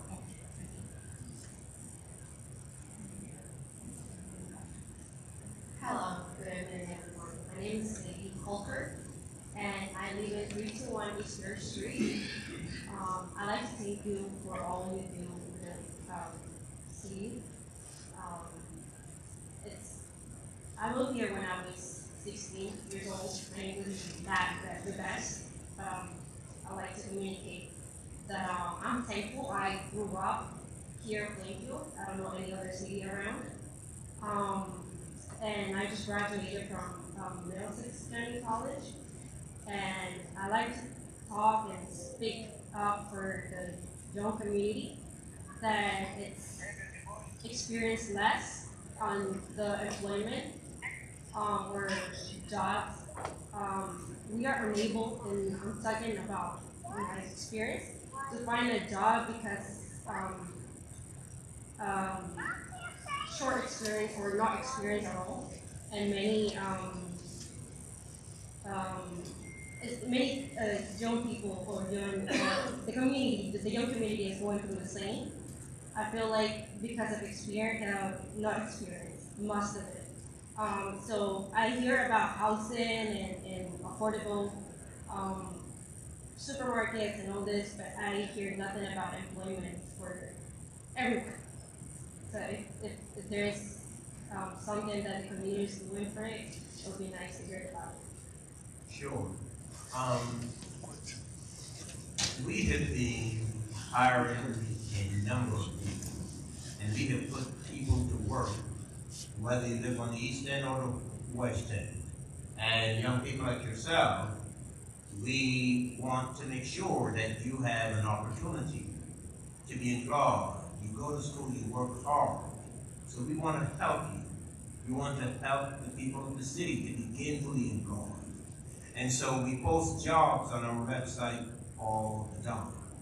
But I would also encourage you to stop by City Hall if you have more specific questions, and we can help to guide you and to help you. You are young, you want to be gainfully employed, we want to help you. Stop by my office in City Hall. The business administrator who's sitting up here, her name is Abby Levinson. She's also the director of human resources. So stop by City Hall and we'll have a chat with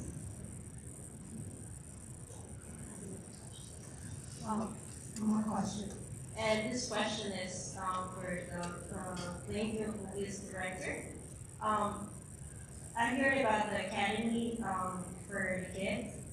I probably missed the name and the dates they operate and like what's the process. I know you gave your number, but I don't want to call you just for that. That's fine, you could. I mean, people call me for all types of things, it's fine. It's the Queen City Mentoring Academy. It takes place in the summertime when school is out. The paperwork goes out through the school systems so that most kids can, sign up. It's a first come, first served basis. Last year was our highest number. We had 100 kids, which is a lot, but in the grand scheme of the school system, it's not a lot.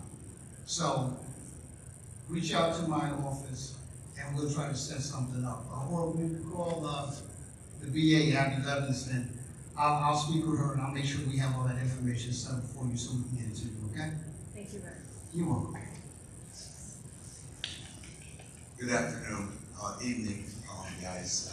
My name is Prescott Butler. I live on 1424 Maple Avenue, and I'm a licensed realtor, and I heard you talking about the pilot program, which I'm very familiar with.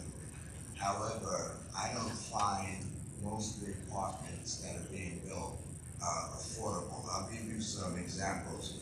803 South Avenue, that's one of the pilot programs, am I correct? Studio, 2,050.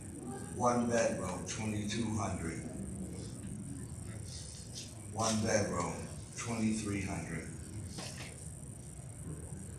803 Unit 424, one bedroom, 2,350. One bedroom, 2,400. One bedroom, 2,500. I don't think that's affordable. So I'll ask the Director of Economic Development to address the issue of the definition of affordable housing. Because we don't make the rules, we just follow the rules. You haven't called what the rent is at Station at Grant, which is on the west end on South 2nd Street. But the director will address what the definition based on the state of affordable housing. But in addition to that, I think I mentioned at the top that our goal is to build 1,000 additional units, all affordable. And we are well on our way in terms of commitment. I think we're at about 700 or 800 units. But I'll ask Director Brown to address that with some more specifics. Not directors that know their fields with some more specificity. Yeah. Just to clarify, 803 South Avenue is a market. It is not presented as affordable building. But affordability, we range anywhere from now what we're looking at with the mayor's goal, asking for 10% to 100% affordable. Affordable ranges, according to the State Fair Housing Act, anywhere from 30% of the area median income to up to 120% of the area median income. Now, when you look at 120% of the area median income, that's for workforce housing. That's for our police, our fire, our city employees. When you're down at 30%, that's the lower range of affordability, and that's being subsidized by things like Aspire funding, low-income tax credit, also looking for new market tax credits. So if you're looking for affordability, which we are going to have available in places like the Center of Excellence, the residential that's behind it, that's 100% affordable. So you're going to find a studio that's going to be available for $600 for a studio, right? But another bill which we just adopted at our last council meeting, which is another apartment building going over on 1314 West Front Street, that has studios available, but that's workforce studio housing. So you're going to see a studio that is still considered affordable, but it's $2,030. So it's a broad range, and it depends on the income and the subsidy that the developer is or is not getting. We are not providing subsidy for workforce housing. So when you're on the lower range, the 30% affordable, the 50% affordable, 60 up to 80 AMI, they're receiving subsidies such as Aspire funding, low-income housing tax credit, and market tax credits. I want to follow up because I've heard a lot about grants and things of that nature. And the way we're going in this country, what happens when that money dries up? What's our backup plan in order to do all of these things that you're saying you're going to do? And I do commend you for what you've done. I really do. I've been a resident here for 33 years, so I do commend you for what you've done. But I'm hearing a lot about grants and the way I'm seeing money dried up and money being taken back. What's our backup plan? So I think what the mayor has also worked at is that he wants a diversity of housing types.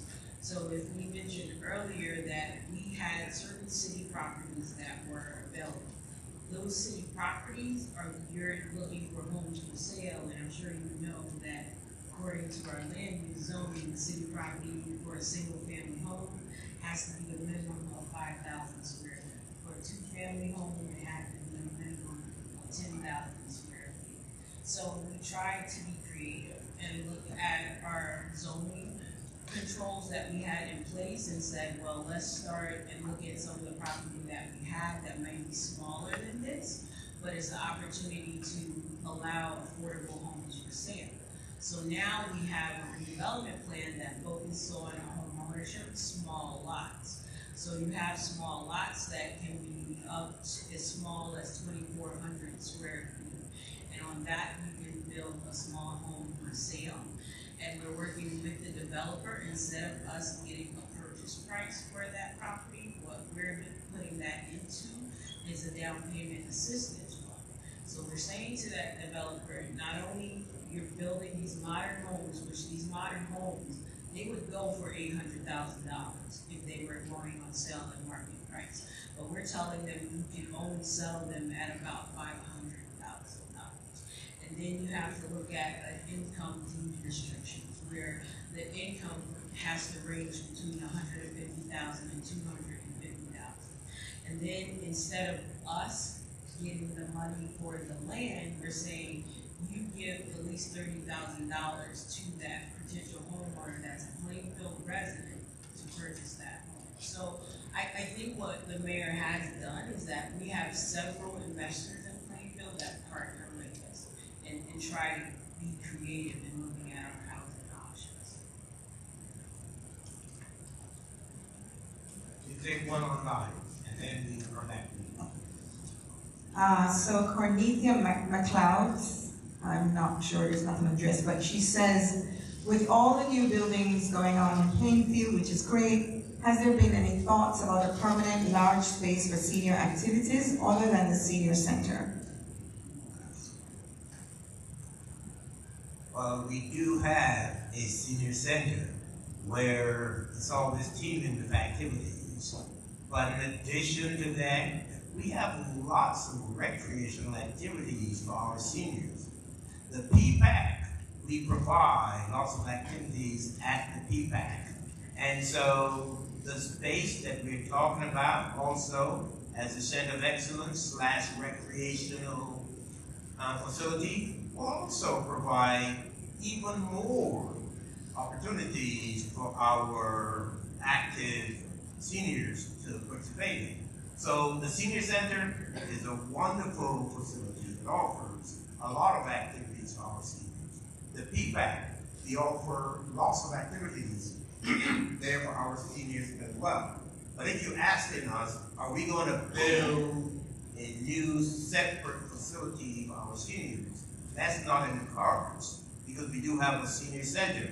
What we're going to be building for our seniors 55 and older, and nobody can speak about this, but we're going to be building affordable housing for our seniors 55 and above.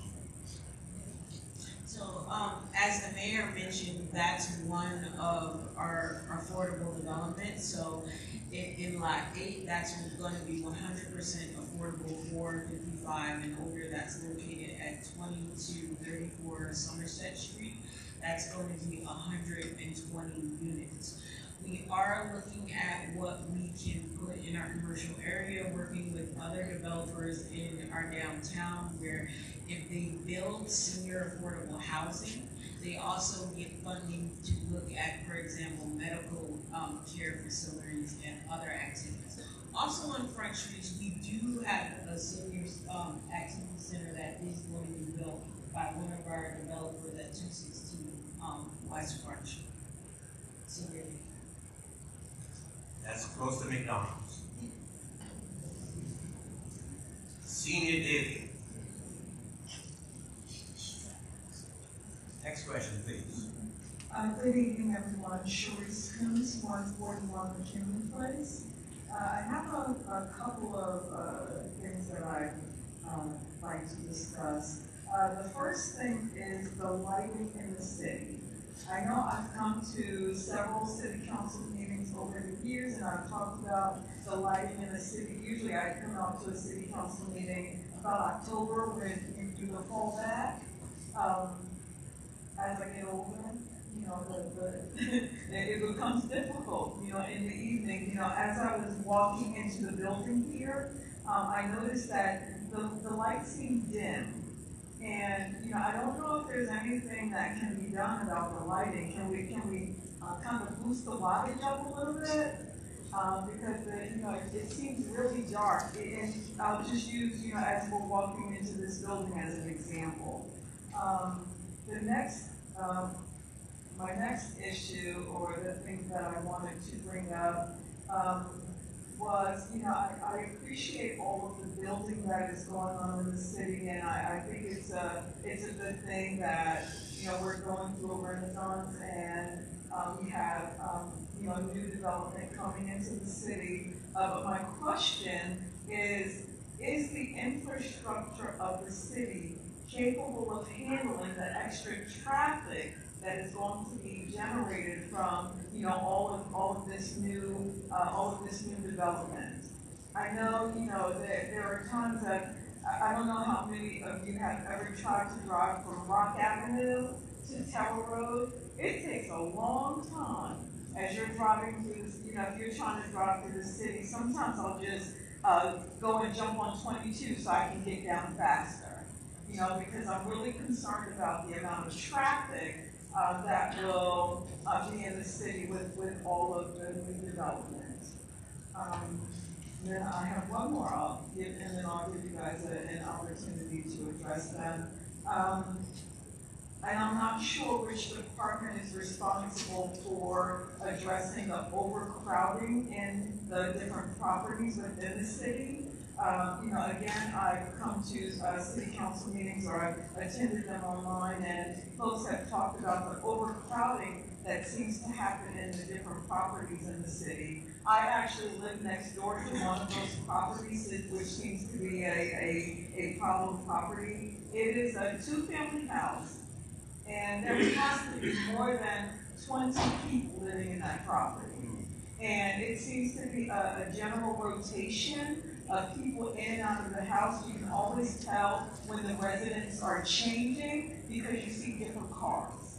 You see different cars, and then you see different people. So I'm just wondering, how and when, the administration will start to address the overpopulation in these rental properties in the city.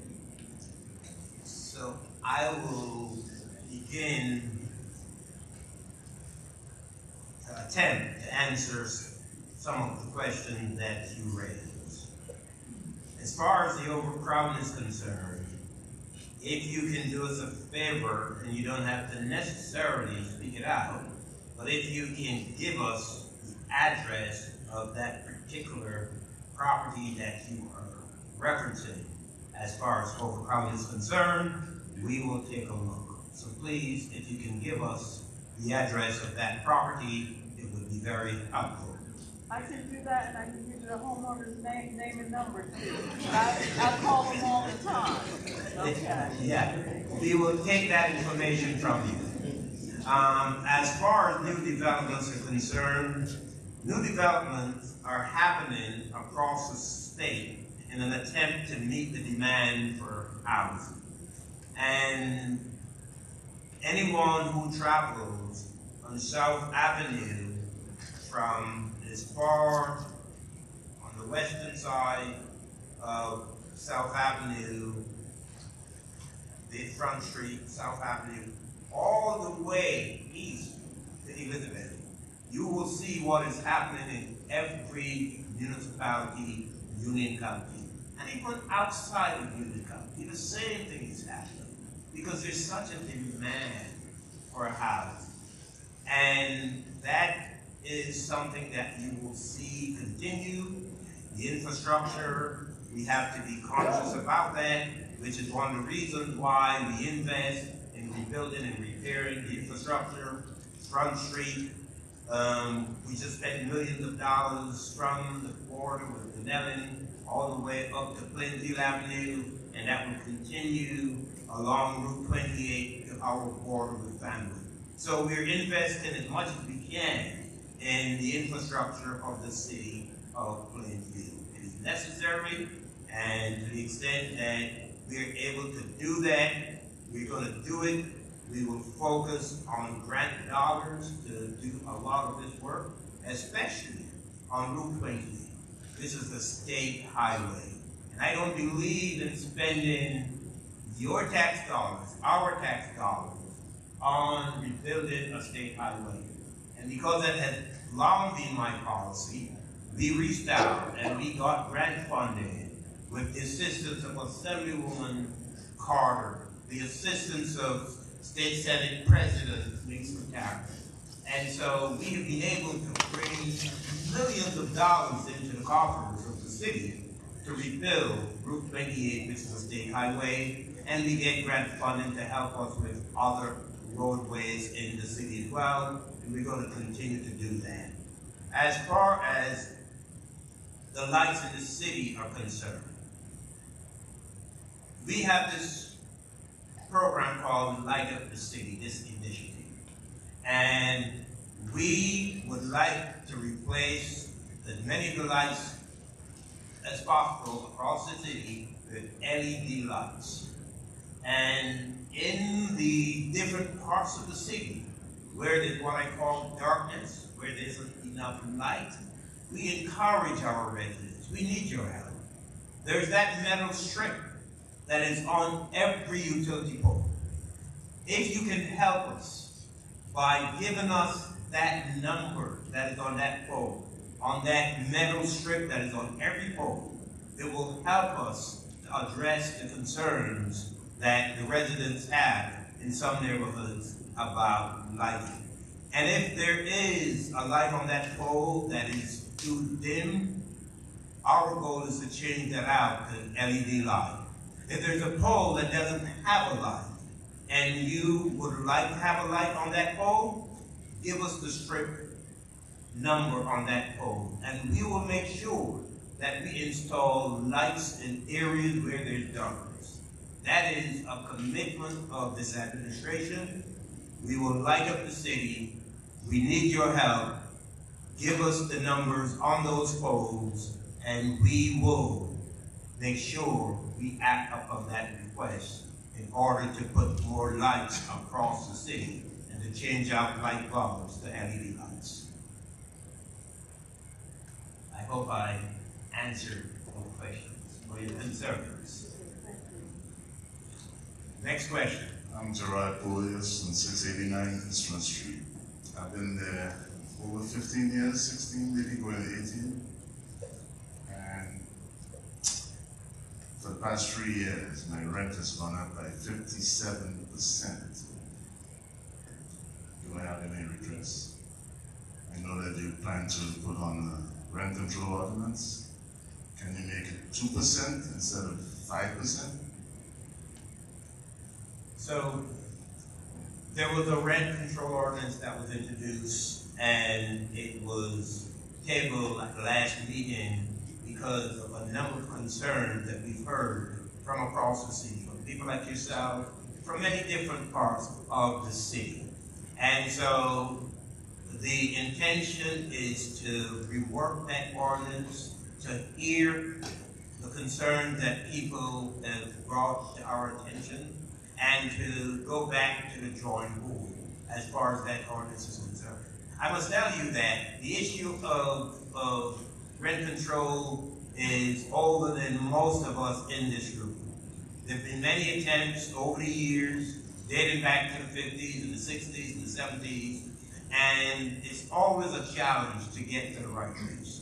But it is something that the governing body and the administration have been looking at, and we will continue to do that.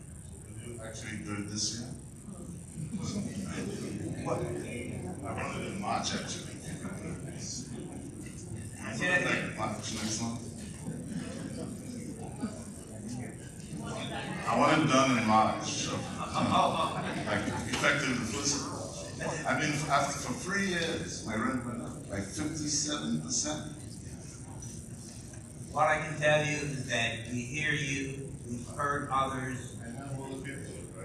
I don't doubt you one second. We've heard you, we've heard others, and it's been looked at by the administration. Multi-dwelling units, right? The big apartment complexes. There's an ordinance for 1 parking space per resident. Can you change that to 2 and force them to open up some spaces?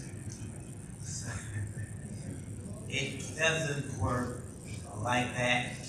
And if we are to build more housing to meet the need and the demand, we have to adhere to what the state statute allows. And there's no better person to speak on this than the Director of Economic Development. We follow the law, and we do what we have to in order to meet the housing demand in the city. That plays a role because the amount of parking spaces will help to determine the number of units that are able to be built. No, I'm not talking about new properties. I'm talking about old properties that exist on Front Street. No. So what would you like us to do? The ordinance says 1 parking space. Okay. For multi-dwellings. Right? Multiple dwellings. Okay. Why can't you change it to 2 per resident? So, That's the line. let me just make sure that I'm hearing you. Yeah. You would like us Change the ordinance to for state. existing apartment units to change the Not ordinance. all, not all. The big ones. Or yours. Mine. Because I cannot get a parking space. And they're charging a humongous amount of money for their parking spots. Let me ask you this. So if we change the ordinance Yes. to give you 2 spaces, Yes. what will happen to the other tenants in your building? Not just me, I mean, it's gonna help. And they have a lot of open space with green grass. You know, maybe we can open up that space. We hear you loud enough. And with the lighting, I suggest the director of police have his team look at all the lights around when they patrol the area and suggest. And that's a good point. And we do that. Police normally, you know, does that as patrols are being done. But we also need your help. We need you to tell us what that number is on that pole, where you would like to see a light, or where you would like the light that is there to be brighter. That's where we need the partnership with the community. We need your help. We don't do it by ourselves. That information can be communicated to my office. We have Director Daphne here, who's responsible for DPW. It can be communicated to his department. But I guarantee you that when it comes to the mayor's office, we will make sure that it gets addressed. So we encourage everyone who has this concern to direct those concerns to City Hall.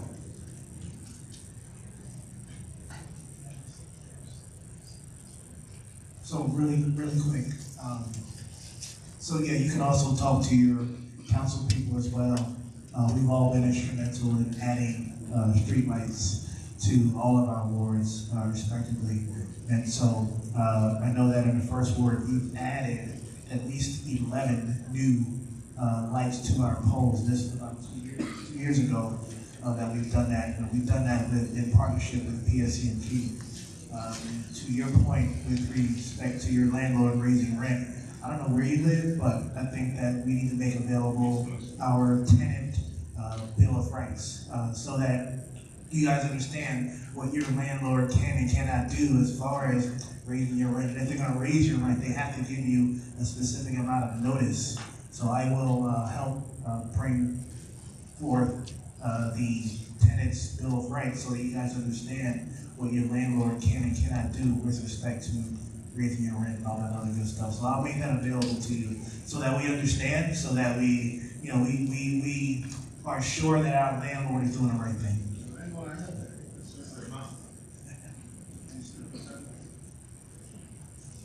Other questions? Yeah, we have some questions from online, actually 2 from Quanae Palmer Chambliss. She says, what are we doing for people who want to start a family in Plainfield? 2 bedrooms will not curb reproduction. We need 3 and in some cases 4-bedroom apartments for families. So that's one question. And I'll read the other and then we can take them separately. Can you clarify the parking rules the state sets? Are they max or minimum? As far as the apartment, so in order to receive subsidies for affordable housing or affordable apartments that we're going to have, for example, in the Center of Excellence, you are required to have 3-bedroom apartments and zoning. So in certain areas, we do build 3-bedroom apartments.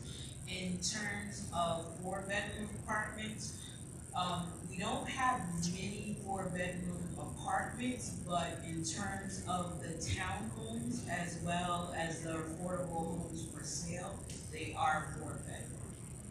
Then looking at the parking question. So the parking question is looking at minimum parking that's available per unit. So in certain cases, you you have a 1-to-1 standard. In other cases, you have a 1 unit to 0.8 standard. So that is a minimum. In certain cases, we have developers that offer more parking than they're required to for a minimum. You go to the next person.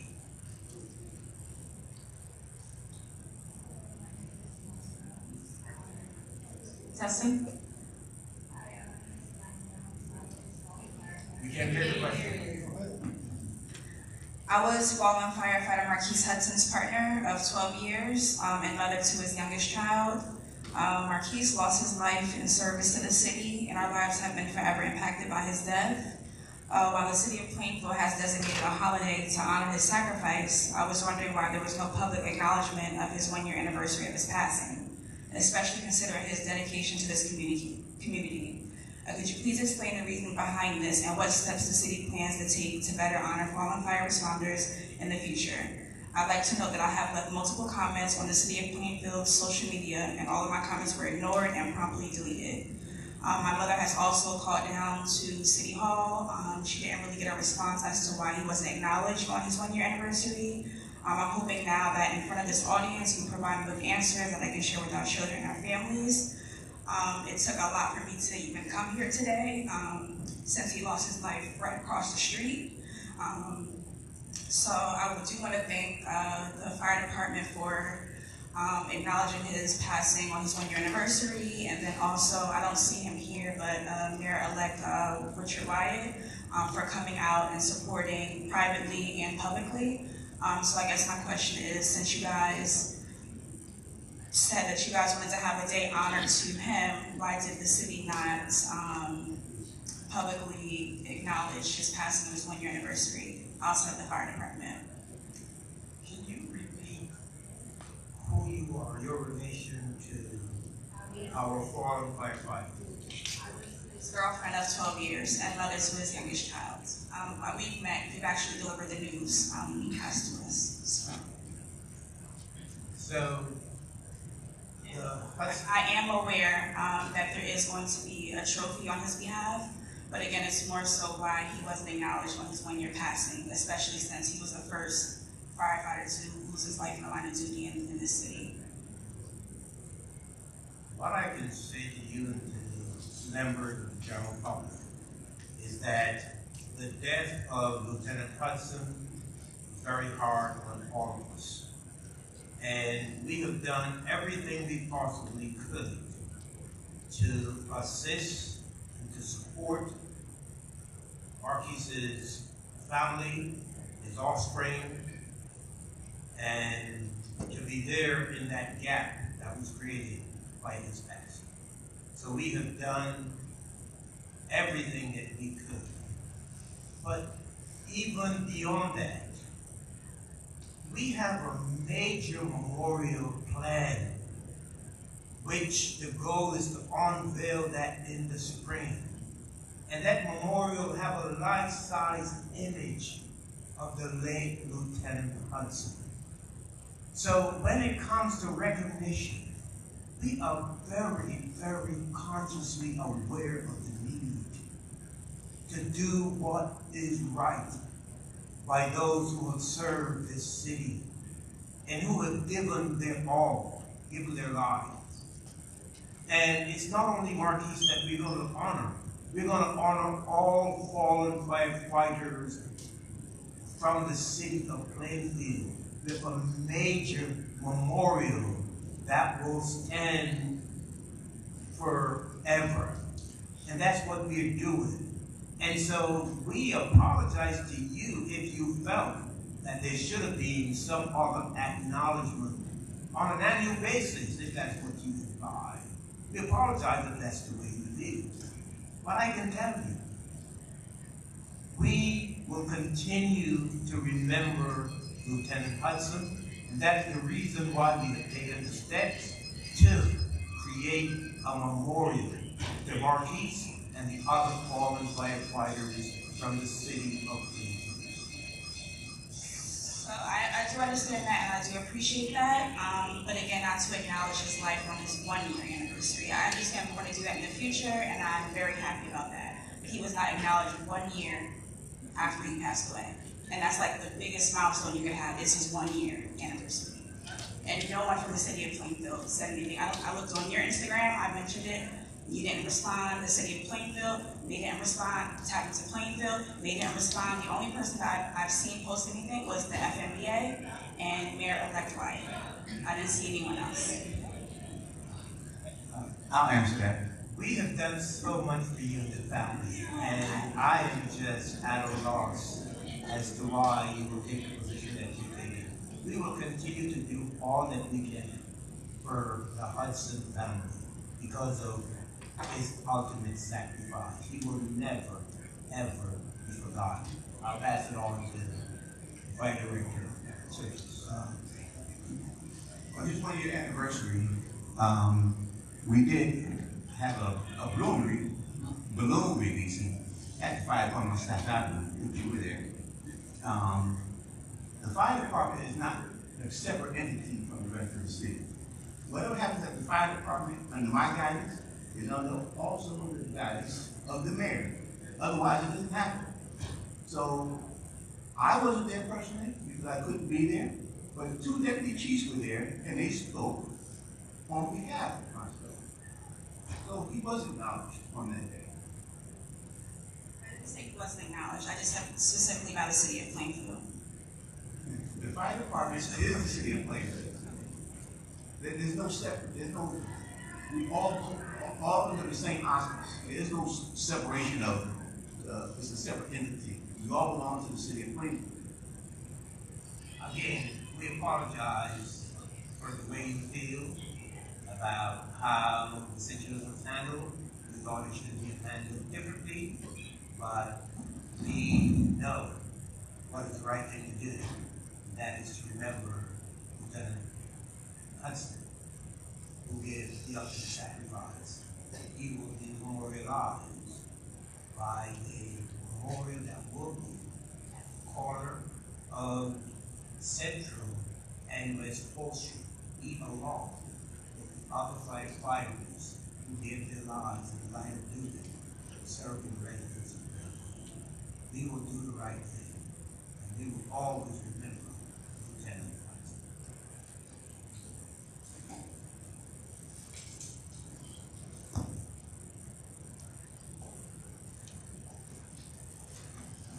Okay, we'll just quickly take one from online. Lisa Logan says, what's going to be done about the water that continues to run brown and American Water doesn't do anything to correct it?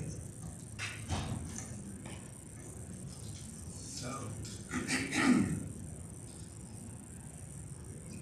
New Jersey American Water, the state DEP announced a month or 2 ago that there were some water issues in the city of Plainfield and in other parts of the state, and they were addressing that situation daily for a number of days.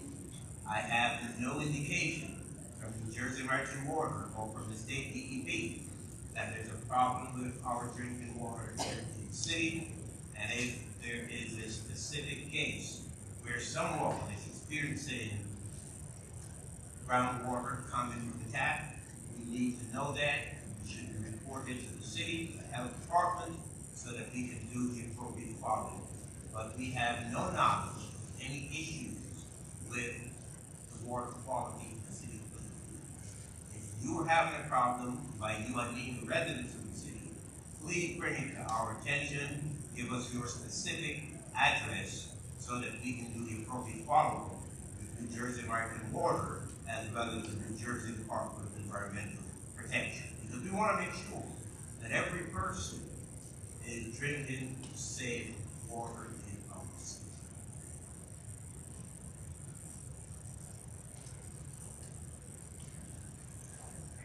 Yes, my name is Elizabeth Good, and I live at 342 Hillcrest Avenue here in Plainfield.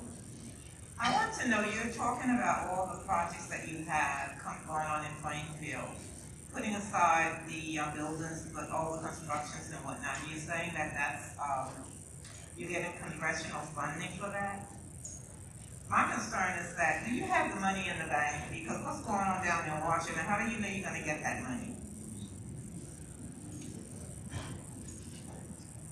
So I'm going to ask Director Fee to address how that works, but we don't have any funding in the bank for building housing in the city of Plainfield. That's not how it works. Developers put together the capital stack in order to build these projects. There are different funding sources that they use, whether it's low income tax credit, whether it's the Aspire tax credits that were referred to, whether that is supplemented by payment in lieu of taxes. Those are the many mechanisms that are used. But do we have $100 million in the bank for these projects? The answer is no. There are processes that are involved that get us to where we are able to cut the ribbon on new economic development projects across the city of Plainfield. Is there anything else you Just as long as we, the taxpayers, are not gonna be stuck with the bill. How do you think you might be stuck with the bill? I just wanna make sure that the fund is not gonna be cut off. And I guess we can't tell whether or not it's gonna, but do you have a backup plan in the event that something goes wrong with it? Can I just clarify, are you speaking about housing projects, or are you speaking about all the projects All that the we're doing? projects. Okay. So I want to assure you that we don't start anything until we get the award letter, which is the guarantee of funds. And then we draw down from those funds. And we do that via the council process. We bring we need council approval to apply and accept for the grant. And then we can't start until we get that letter, that award letter, that guarantees us the funding. We don't start anything until we have that. And if you refer to what is happening in Washington since January 20th, all of us are concerned about, well, I believe all of us are concerned about what has been happening in Washington and about the various cuts that are being made to the various budgets across the federal government. The many layoffs that are being announced almost on a daily basis. And I became aware of a term as I was driving here called rage. How many of you are familiar with rage? It's an acronym for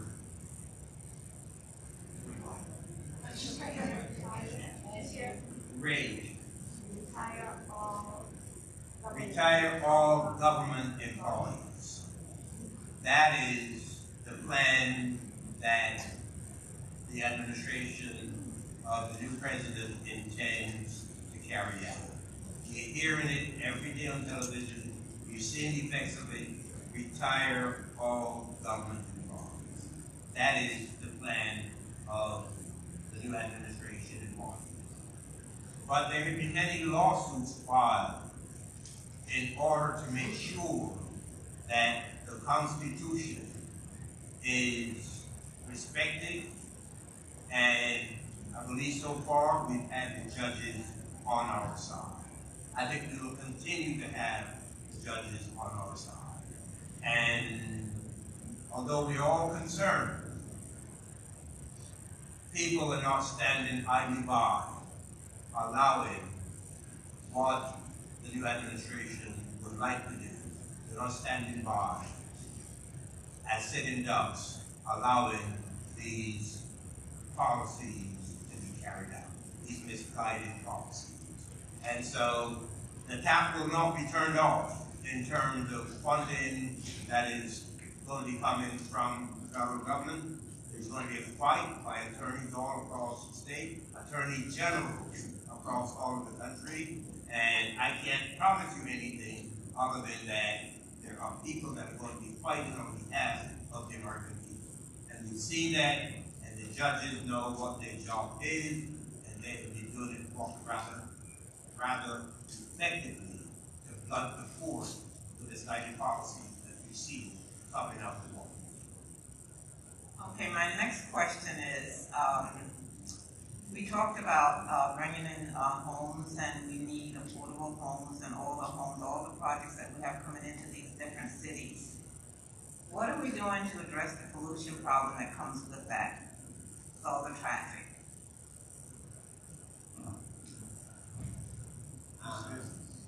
You have raised another issue that is a concern to all of us. Global warming, effects on the environment, clean energy. These are the things that concern all of us. Wind energy, electric energy. All of these things are so critically important. And so we're going to do our part here in the city of Plainfield. And to the extent that we could, as we are acquiring new vehicles, that we could transition from gas vehicles to electronic vehicles. We're going to be putting in charging stations in the city of Plainfield, beginning at City Hall, and our goal is to spread that across the city. So we're going to do all that we can to reduce the carbon footprint to the extent that we're able to. But there are things that we don't control. We don't control the policies coming out of Washington and what car manufacturers and others are going to be allowed to do.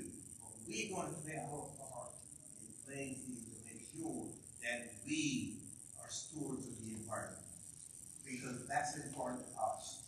We have grandkids and there will be other generations that we have to plan for. Okay? So we're going to do our part to make sure that that happens. I have one more question and I'll be finished. Just 1 second. Just to add, in terms of all of our building practices, not just with the new developments, but also anytime you're going for a permit from the building and construction office, we do encourage green building practices. So green building practices can be anywhere to looking for energy efficient appliances, looking at installing things like solar. We are looking for as well in terms of our practices, there might be a green roof on some of our developments. We are looking at the pedestrian mall, for example, we're going to be installing a microfars. And a microfars improves the air quality by removing the particulate matter. One of the things that we're looking at in our construction practices as well is looking at green buildings, looking at louvers. So this is something that we do consider. The mayor mentioned about the electric vehicles. We look at things when you're doing the plumbing, using things like gray water. So this is considered in all our building practices. I said one more, but I think it's two. I'm going to be finished. We recently had in the city of Plainfield, wherein the American Water and the utility companies came through and replaced the lines and whatnot in the city. I have a situation on my block where in one of the concrete blocks that they laid is deteriorated a year after they put it there. So when I contact American Water, they're saying it's not theirs, they didn't do it, or they're not gonna come and fix it because it's not theirs. PSNG said it's not theirs, so who do you contact to get something like that cleared up? I mean,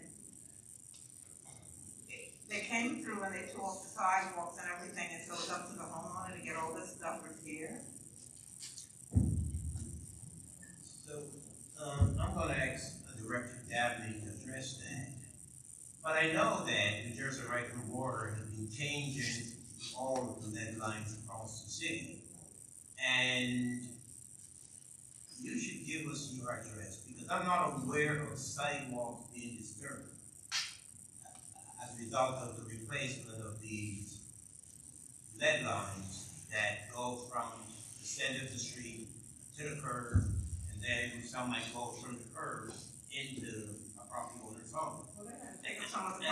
And those lines are being changed at most residences without sidewalk to be disturbed.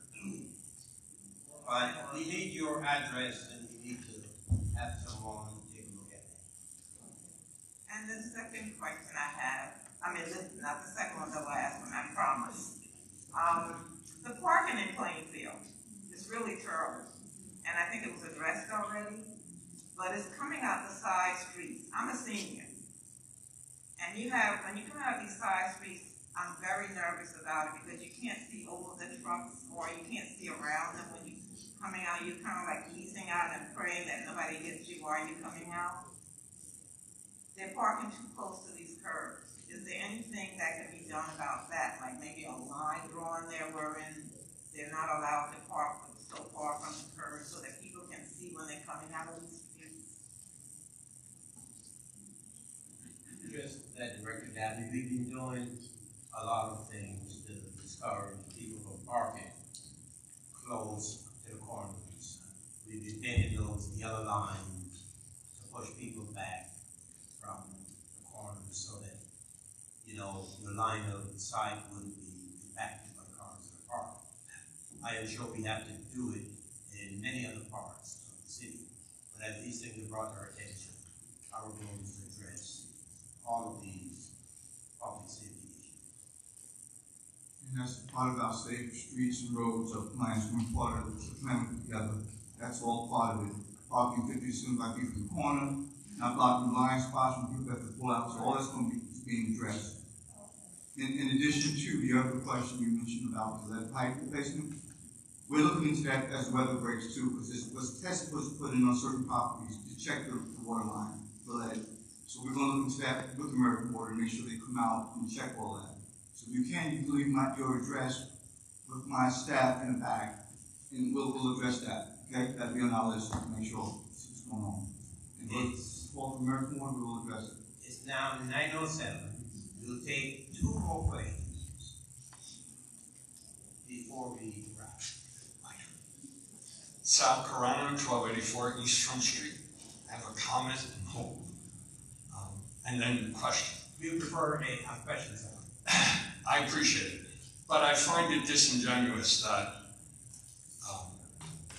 it is stated when many of us have been to city council complaining about parking with new construction that I applaud the changes, the recent changes, but I've been witness to an approval of a 0.4 parking spaces per unit, 0.5 parking spaces per unit.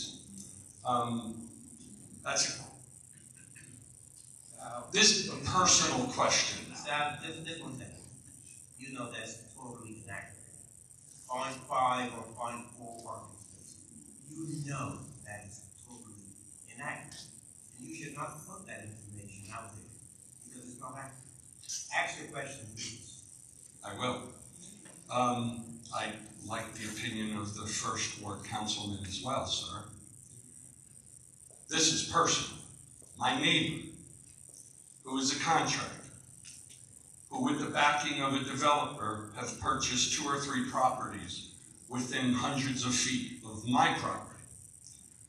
The person who owned my neighbor's home for 6 years has attempted to change the variance, the ordinance, to make it 2-family and I believe Mr. Graham knows what property I'm talking about. There is a commercial storefront that has been vacant at least 25 years.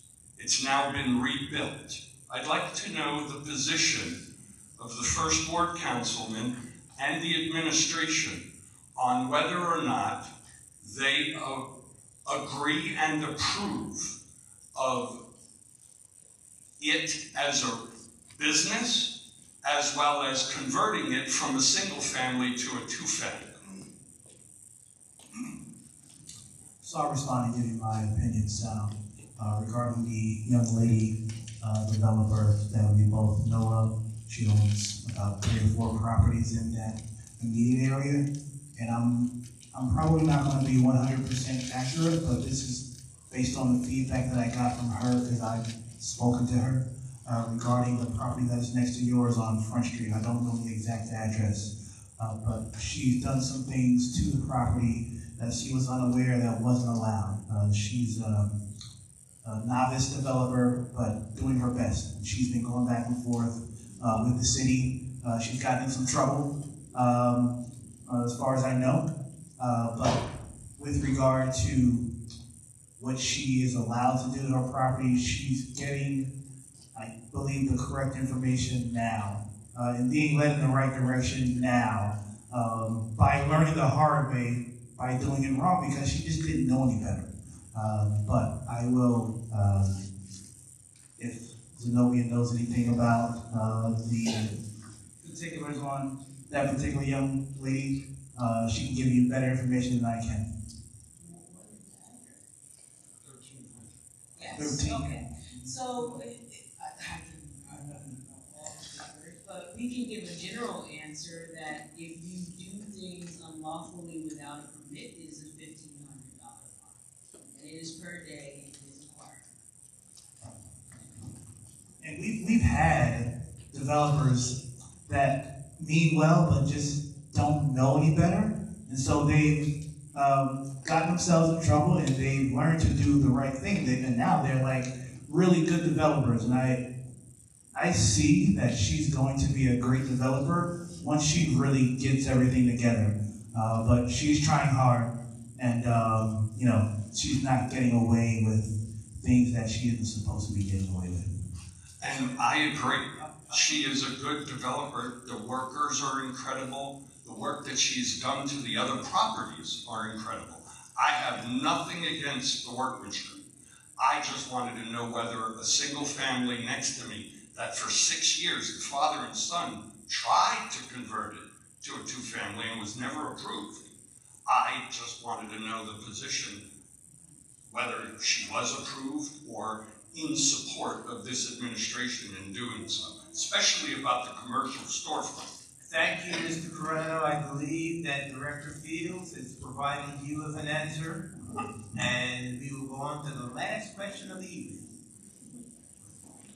Wait a minute. I will pass. Okay.